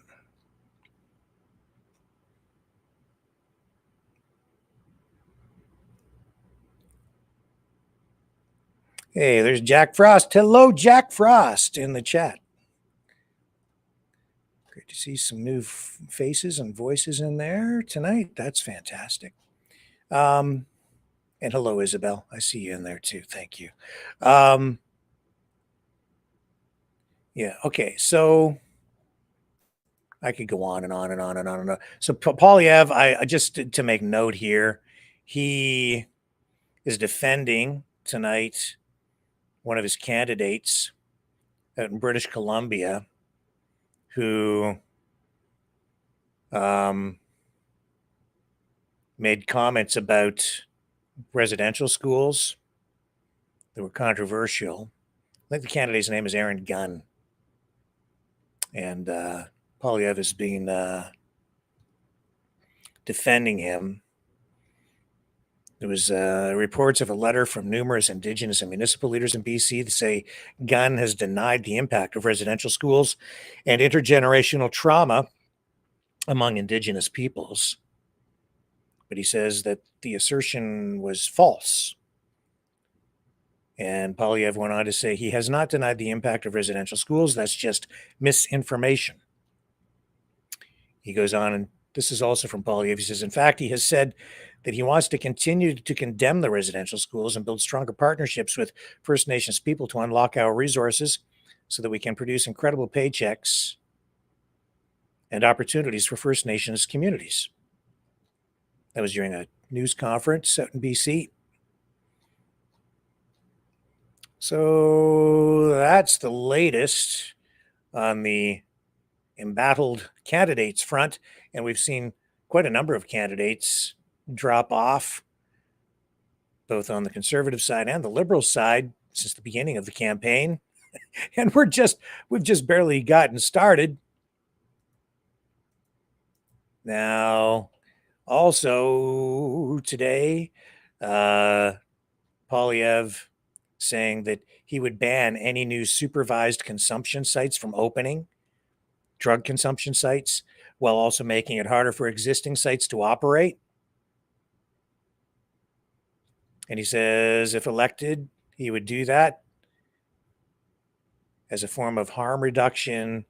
That this is a form of harm reduction he has, repeatedly condemned. He was out in New Westminster, BC, announcing that his government would respond instead with a $1 billion plan to develop new recovery options such as detox facilities, treatment centers, and sweat lodges. We've heard him talk about this before, but I think the new element to this is that he's pledging the $1 billion to do it. The other thing that I've noticed too is Poilievre has been saying that the Mark Carney housing plan is just like Justin Trudeau's housing plan. That I'm not sure about. I did read the Carney housing plan this past week. I want to review the Conservative plan, and I'm also going to go back and look and see what Justin Trudeau's plan was, just to review it. But I don't think the Trudeau plan was exactly the same as what Carney has been proposing. And then we'll dig into that in a little more detail in the nights ahead to kind of compare the details on each one, the points on each one of those things. Let me make sure I'm not missing any other things. Now, I did get into the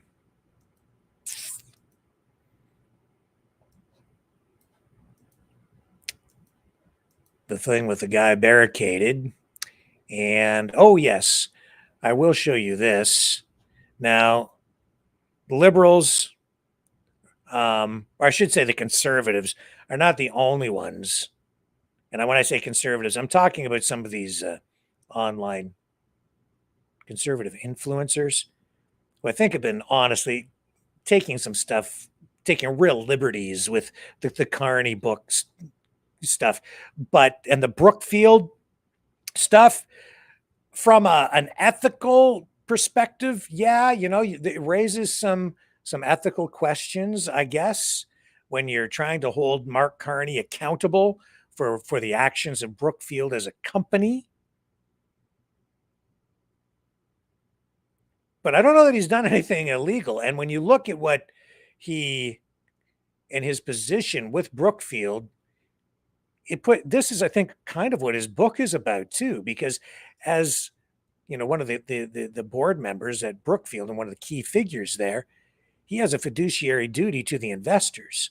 And that fiduciary duty dictates that he needs to maximize the financial gains that his investors might realize from their investments. In other words, it's all profit driven at these companies. And so because he's working there, he has a legal obligation under the current structure and the way that those stocks and investments were sold to the investors to maximize profits, period, within the framework of whatever is laid out in their purchase agreements and their investments. Do you understand what I'm saying? So, for instance, you could frame these things and you could say, and this is what Brookfield was really supposed to be about, was transitioning investment portfolios toward greener, more environmentally friendly, and carbon neutral companies, and taking the companies they invest in. And he said in the course of things that the companies Brookfield invested in were sometimes brown companies, not necessarily green companies. And then it was their hope that over time those companies would become greener. That's also what BlackRock has sort of tried to do as well. And they've come under fire from conservative influencers who quite rightly point out that BlackRock sort of tried to inject woke progressive ideology into the companies that they acquire because their investors overall hold such large percentages of various companies. The point that I'm making is Mark Carney being held accountable for the actions of Brookfield, even now when he's not at the company anymore, and even for actions that the company took before he took on an executive role with the firm, because the company has a fiduciary duty to the investors to maximize profits. That includes finding tax havens, I expect. So if you're working for the company and you have all these people who give you their money as an investor to manage, you have a responsibility to maximize their return and minimize their risk. And if that means moving their funds to offshore accounts, then I guess that's what you do because you have a legal and fiduciary obligation to do that. Now he's running for prime minister and it's low-hanging fruit. It's easy to point to that and say, hey, you say you're all for Canada, and yet you moved all these investments out of the country to places where the investors, your clients, would have to pay less in tax, which means less money back to the Canadian social safety net system and into government coffers here. How dare you? You're a hypocrite. You say you want to help the people, but you're just in it to maximize the profits for your rich friends who are your investors. I get it. That's an easy, low-hanging fruit kind of argument to go after, but at the same time, he's legally obligated to do that. And I think in his book, he kind of touches on some of these issues. What do you do when you're caught between a rock and a hard place? Now he's the Prime Minister of Canada, right? So where's his obligation now? Well, it should be to the country. That's, I guess, why he said he was going to give up his other passports and only keep his Canadian one. I don't know if you're aware that he said he was going to do that. Criticized pretty heavily for having a conflict of interest even on that level. So I don't know.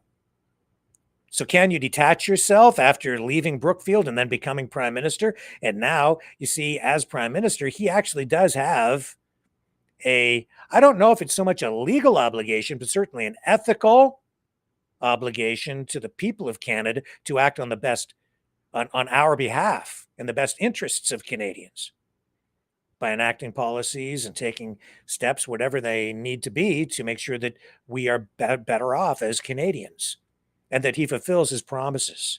But what politician actually ever ends up doing that? The danger is, of course, if you do have a conflict of interest, especially a financial conflict of interest, then you might be compromised. That's why I've always called for more transparency, period, across the board from all these politicians, period. Him, Poilievre, Jagmeet Singh, Maxime Bernier, all of them. Let's see more detailed numbers. But even these politicians are entitled to some level of privacy when it comes to their personal finances. nevertheless, we do need more disclosure, and I hope that we do get more of that from Mark Carney and all of the leaders as we get closer to Election Day. But somehow I think that's unlikely, given the current state of affairs. That being said, I mean, I'm just looking at it strictly from a what's the guy's obligation? What are his legal obligations? Trying to put a proper spin and not a spin, but try to look at it through an accurate and impartial lens and not just rely on all the crap that I'm seeing online through all these videos making accusations against all of these various politicians on one level or another. As I said, this is really an election in Canada that is being fought on ideas. We are being presented with ideas and options, social, economic, and so forth. And a lot of it is being driven, well, it's all being driven, really, I think, at this point by Donald Trump initiating this great economic reset. And that's what it is, folks. The old order is gone. And now here's Melanie Joly, Foreign Affairs Minister of Canada, talking about exactly what we were touching on with journalist Will Hutton and Canada's potential to become a leader in what might become a new trading bloc over time as Canada pivots toward doing more trade and strengthening ties with reliable trading partners, as some would say, with Europe. Because obviously, as long as Trump is around, the relationship with the United States is damaged. In Canada, what we've said is we take stock of what the U.S. has done, and at the same time, we know that the relationship will never be the same again. And that's my message to Europeans. The relationship with the U.S. will never be the same. They want to do things differently. We're the biggest client of the U.S. by far.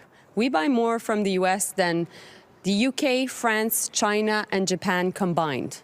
So for anybody that has been in business before, when you treat your client, your best client, the way we've been treated, well, of course, it means that you want fundamentally to change the way you're operating.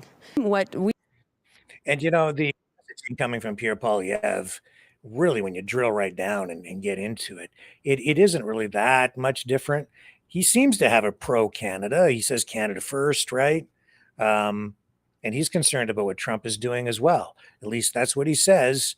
Can we trust any of these people when it comes right down to it? I think with the Liberals, you kind of know the devil that you're getting, except with Carney. And from what I'm seeing, he is not like Justin Trudeau.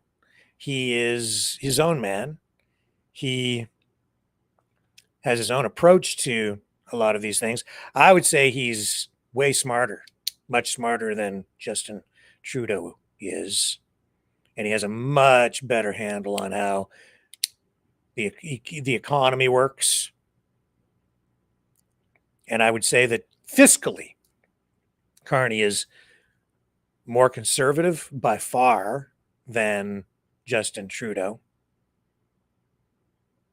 You could make arguments the other way, but I think that what we've witnessed with this guy through various financial crises over the past couple of decades and during his time as governor for the Bank of England and the governor for the Bank of Canada, in both cases, I think that he was at the helm in both of those instances during times of financial crisis and responded accordingly, and probably not much differently than pretty much any other governor would have responded, maybe somewhat differently, but not entirely.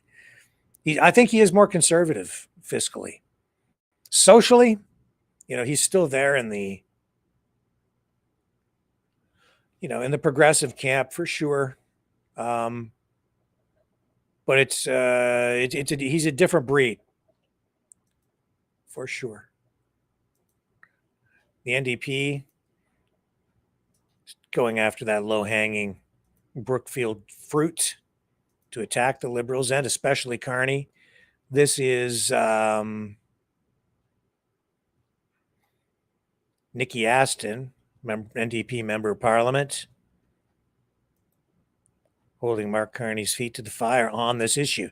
And that the thing is here, it sounds like a scandal. It isn't really a scandal. It's really more about a question of ethics, morals, morality.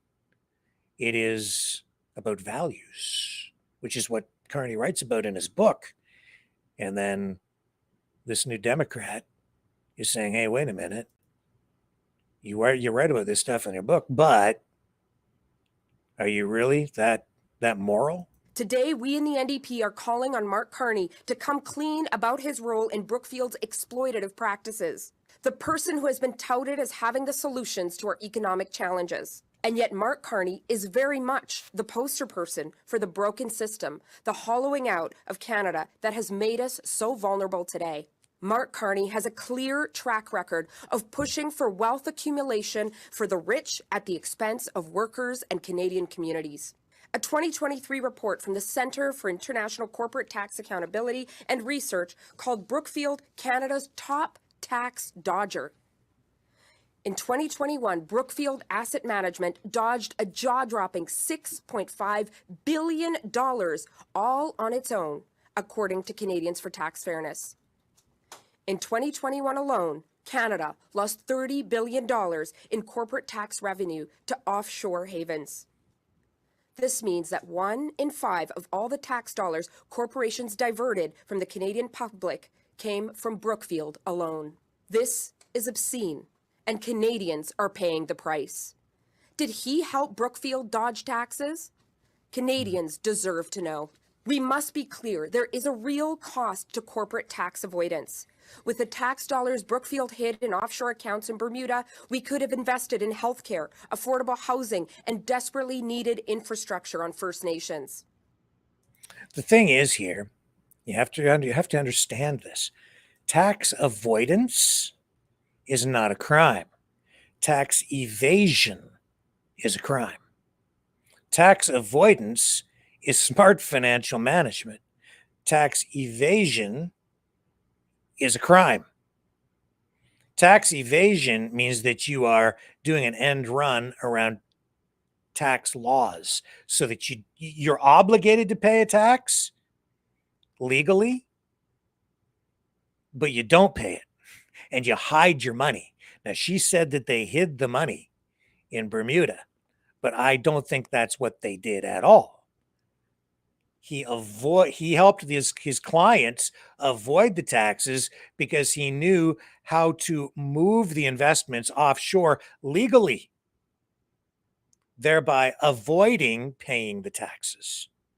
That's what went on. They're saying avoid, he's not evading. And he's done this for his clients, which he has a fiduciary duty, a legal obligation to maximize their profits. Because that's what an asset management company is hired to do. So when you are not the Bank of Canada governor, or you're not the bank, or you leave your job as the governor of the Bank of England, and you're an economist and a financial whiz, and you know the law, where do you go to work? You go to work for a financial firm, of course, and you end up over there, and now you're managing these assets, but now you have a legal obligation to those investors. It's not your job, it wasn't his job at that time to say to the investors, we could put your money over there, and you wouldn't have to pay any tax, or you might have to pay only a small portion of the tax you would have to pay but if we put your money right here in Canada in this investment with this company here, then you'll have to pay 40% more tax. And we're going to put it in Canada because we don't care. We care less about you. We care more about, the Canadian government and giving the money to the government. That's not what his job was. So that's basically the take that I have on it at this point. If he was doing something illegal, these critics would be coming out and saying that he was evading taxes and should be charged, and that there should be an investigation and he should be thrown in jail for doing something illegal, like it's a scam. But he didn't do that. He wasn't doing that. He was doing what Donald Trump did. Remember Trump? Show us your taxes, Donald Trump. And then he was accused of avoiding paying his taxes, or maybe even evading. And Trump came out, and remember him talking about it at his rallies, saying, yeah, that's right. I use the tax laws because I'm smart. And people cheered. You probably cheered, a lot of you out there. Yeah, stick it to the man. Go, Donald. You didn't pay your taxes. You showed them. Right on, Donald. The Don.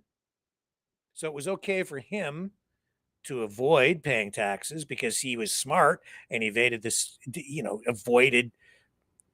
knew the loopholes, if you want to call them loopholes, but he knew the law. So he knew how to hide his money. Well, not hide his money, but move his money around so that the government couldn't touch it. That's what Carney was doing for his clients. But it's a double standard with some of these online streamers. And I think even some people who are not really thinking straight. It was like, Trump is a hero for doing exactly what Mark Carney basically was doing. Trump was a hero for doing it for himself. Carney is a villain for doing it out of a legal obligation to his clients. In other words, I don't think he really had a choice. He was obligated to do the best that he could for his clients. And that meant moving the investments to Bermuda. Now, maybe we need tougher laws in Canada. That's another layer to the whole issue. Another question to maybe be posed. That's maybe the real question that Carney needs to be asked. Now that you're prime minister and you know that this is being done, what would you do to change it and prevent it from happening in the future? That's probably the most important question. Instead of just trying to attack him and hurt him and cast him in this negative light, make real change that will really benefit Canadians in the long run. But that would be pretty complicated. Maybe even a hard thing to do. Maybe not. But it's a lot easier, maybe even more fun, just to kick somebody right in the groin.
Maverick News. The world is watching.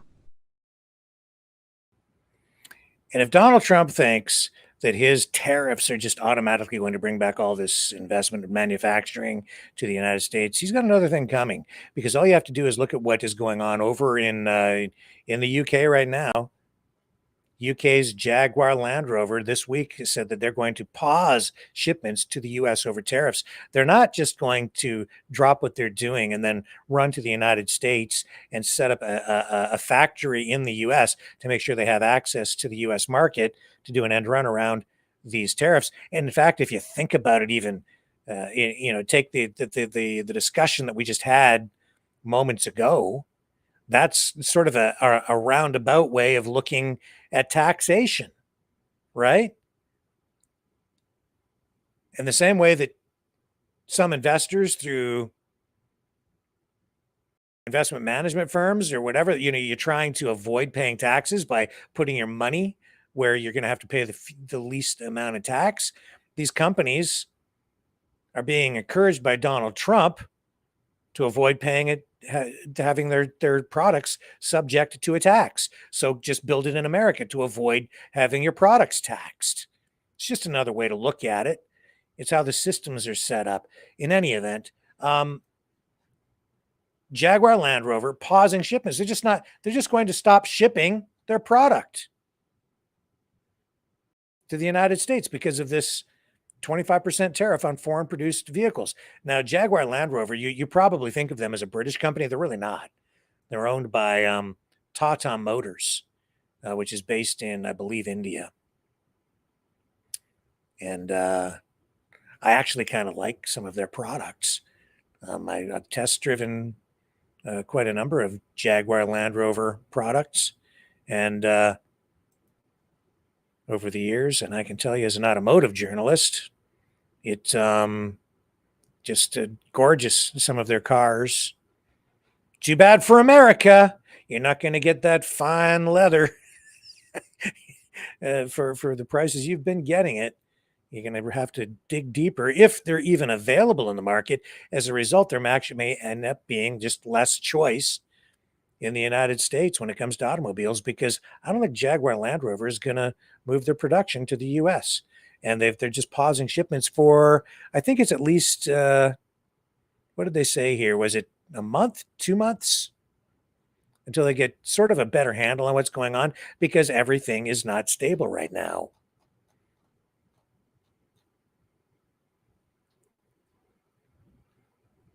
Yeah, it's a temporary export suspension as they assess things to consider how to mitigate the cost of the tariffs. Just says it's a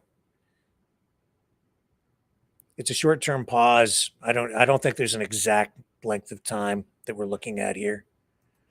In any event, it's giving you an indication that markets need stability, companies need stability. If you don't know, why would you invest in the United States, even at this point when these tariffs are being used as a one-size-fits-all sledgehammer to bash every nail for every purpose? So if you're trying to use it as a negotiating tool to get something like border security or less drugs flowing into your country, and it's not just being used as an economic tool, then how do you know if these tariffs are even going to remain in place 6 months from now, let alone a year from now? So why would you spend billions of dollars setting up an automotive factory in the country if there's a possibility that halfway through construction, the tariffs are lifted? In which case it may not and make economic sense any longer to continue your production there. This is not good. This is, as I said last night, I think this could potentially lead to even some sort of a depression. Not just a recession, because even though Canada has largely been spared in this current round, some of these tariffs still do apply in Canada. All these USMCA compliant goods like automobiles, with the big three in particular in Canada, exempt from these additional tariffs because the USMCA agreement was already in place. And it looks like now Trump is probably going to honor that. I think that's largely because he knows, and I think maybe even in that conversation that he had with Mark Carney on the telephone, I think he realized that if he doesn't honor the USMCA, they were going to be taken to the World Trade Organization and take this whole thing to arbitration. The U.S. would likely lose. I'm sure they would. And then a lot of this stuff would start to fall apart. We may see it fall apart anyway as Trump faces pushback, I think eventually even from within his own party, because this is just disastrous policy. Back to the Canadian election. Here's the 338 poll. You can believe it or not. And, you know, it's like people keep saying, I don't believe any of the polls. They're not true. It's not real. Yeah, maybe not. I'm inclined to think that what we're dealing with here is pretty darn real. I think it is a very, very close race. In this particular poll, the 338, we're still showing the Liberals out in front with a projected 195 seats won. The Conservatives behind with 122, projected 1, and the Bloc 16, NDP 9, Green Party 1. PPC still not registering. They do poll for the PPC with 338. They're just languishing. I think they're back down into like 1.2, 1.5% range in terms of public support. So therefore, not winning any seats, even though they have candidates cast in over 330 ridings, I believe, across the country. I think they have the most candidates in place, and yet it doesn't look like they're in position to win even a single riding. Although, as I said earlier, I wouldn't be surprised if they did squeak through and win. I put somebody into office this time around simply because I don't think these other parties are really, truly ready. So, and maybe a riding or two where the legacy parties have not fully prepared for this, or maybe in a riding where a candidate was forced to resign from some sort of scandal and it throws things topsy-turvy. Maybe a PPC candidate might come up through the middle and, as a dark horse, actually win a race and become the first elected to Parliament. Keep your eyes on that. I think we might actually have an opportunity to speak to Maxime Bernier again this week. Maybe get his thoughts on this later in the week. He's out there campaigning. So is Pierre Poilievre. Poilievre wants to be a race car driver. This is actually from yesterday, but I want to share this with you, especially since we just showed you what's going on with the automotive industry because of the tariffs. Well, what good is a car if you can't have some fun with it? Here's Poilievre. He was out in Oliver, BC, at a racetrack where they have one of these. It's sort of like a racing school. I think you can go out there and drive Corvettes around the track. Here's Poilievre living out his dream with his.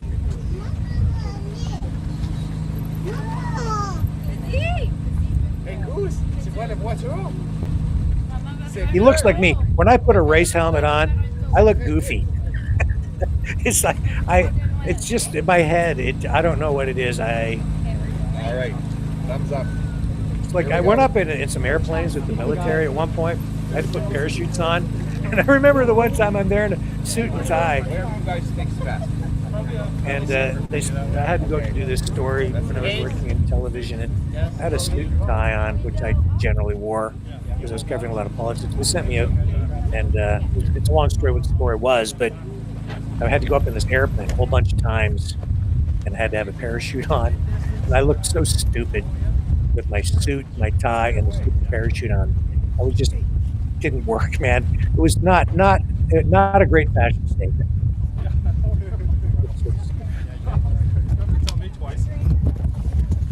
Anyway, he looked way better in the helmet than I would. I've done this kind of thing. I just think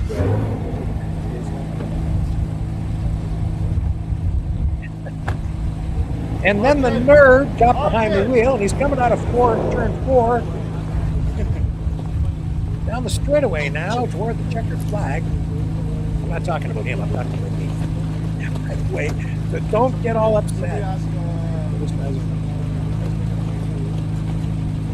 Those Corvettes, they are wickedly fast. What awesome cars. Mid-engine. And I can't afford one. I don't really want one, to be honest with you. I don't. I don't want the payments. But I would like to drive one around the track. That's what Poilievre is doing right here. There's the ride. Hopefully a little bit of the footage you'll see. Let's just get to the good part, shall we? Here we go. There he is. Now he's up to speed.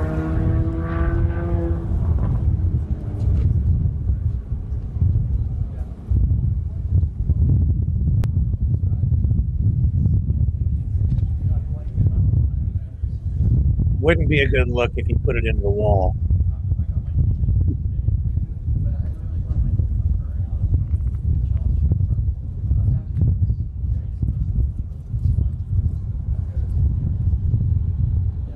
Here he comes.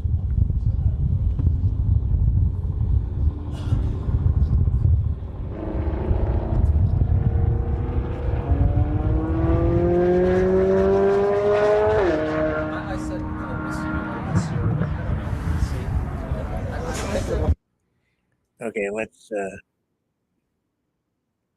get to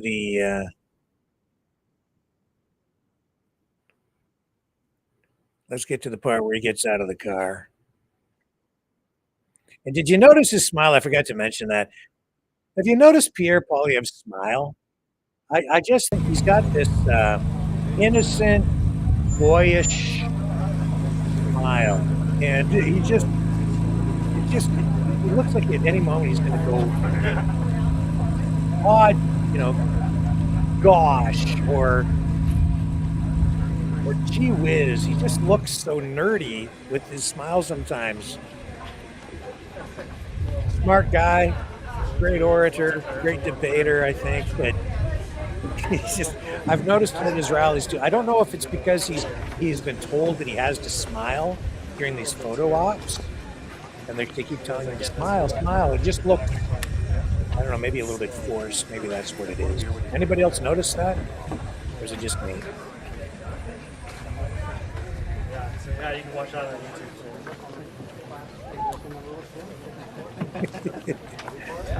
Here he comes, he's coming out of the car. There he is! Yay! He survived!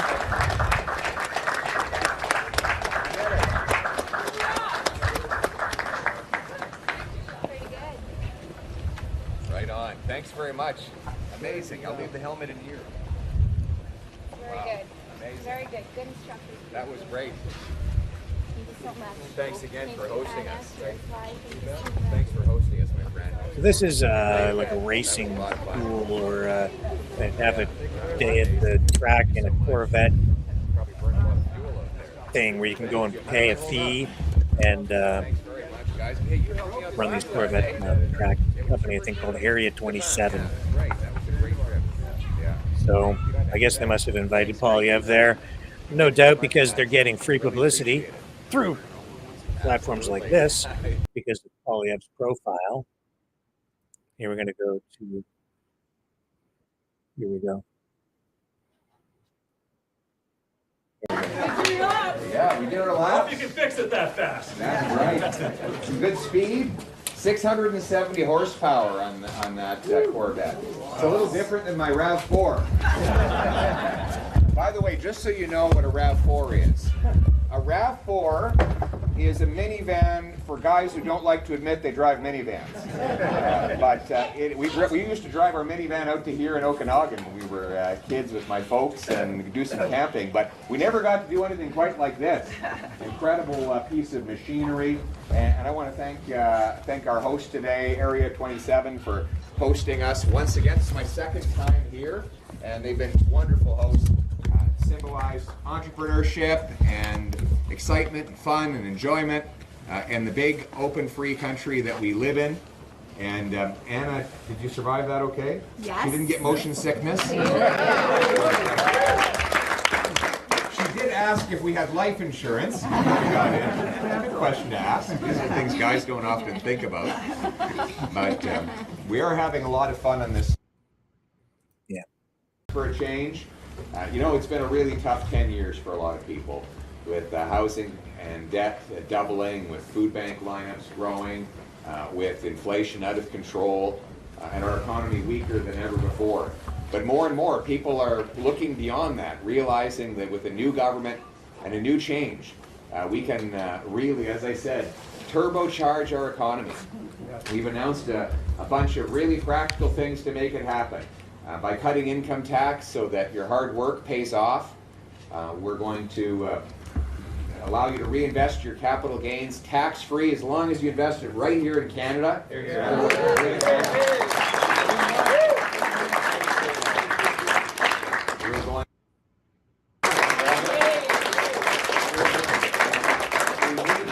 unleash our resource production in this country so that the fuel in our vehicles comes from our Canadian oil fields, that we export our great Canadian natural gas, harvest our minerals, and send those resources away from the United States.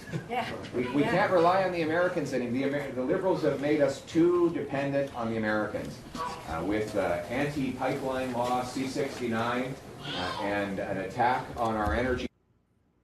What we need is a new Conservative government that will put Canada first for a change by cutting taxes and bringing our jobs home so that we have the strength to stand up to the Americans and put our country first.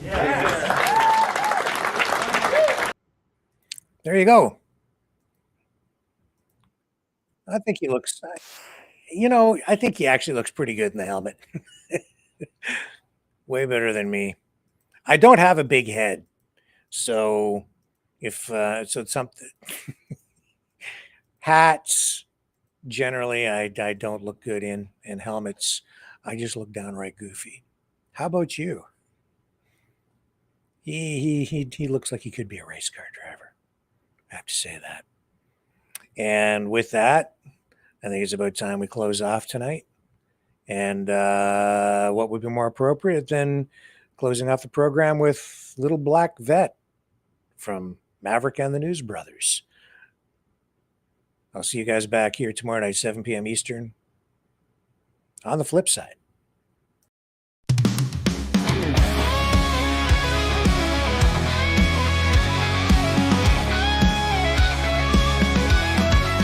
Well, she's sitting in the driveway all dressed in black. Got that slick paint, you know she got the knack. Chrome glimmers in the moonlight, like a star on the rise. When I slide behind the wheel, I feel alive. Oh, I can't deny. Got the little black vet, she's my midnight ride. Rolling down the highway with my girl by my side. Fast as a whisper, smooth as a dream. In my little black vet, we're a rock and roll team.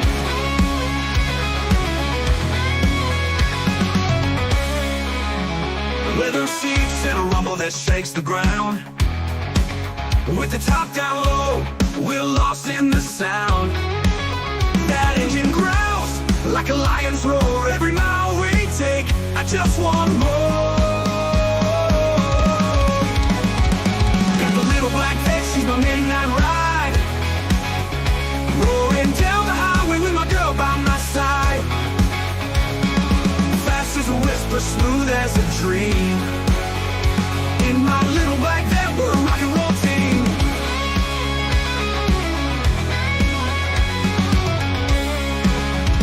Oh, the world slows down when we hit that street. The wind in our hair can't beat me. With the guitar laying under the stars so bright. In my little black vet, everything feels right.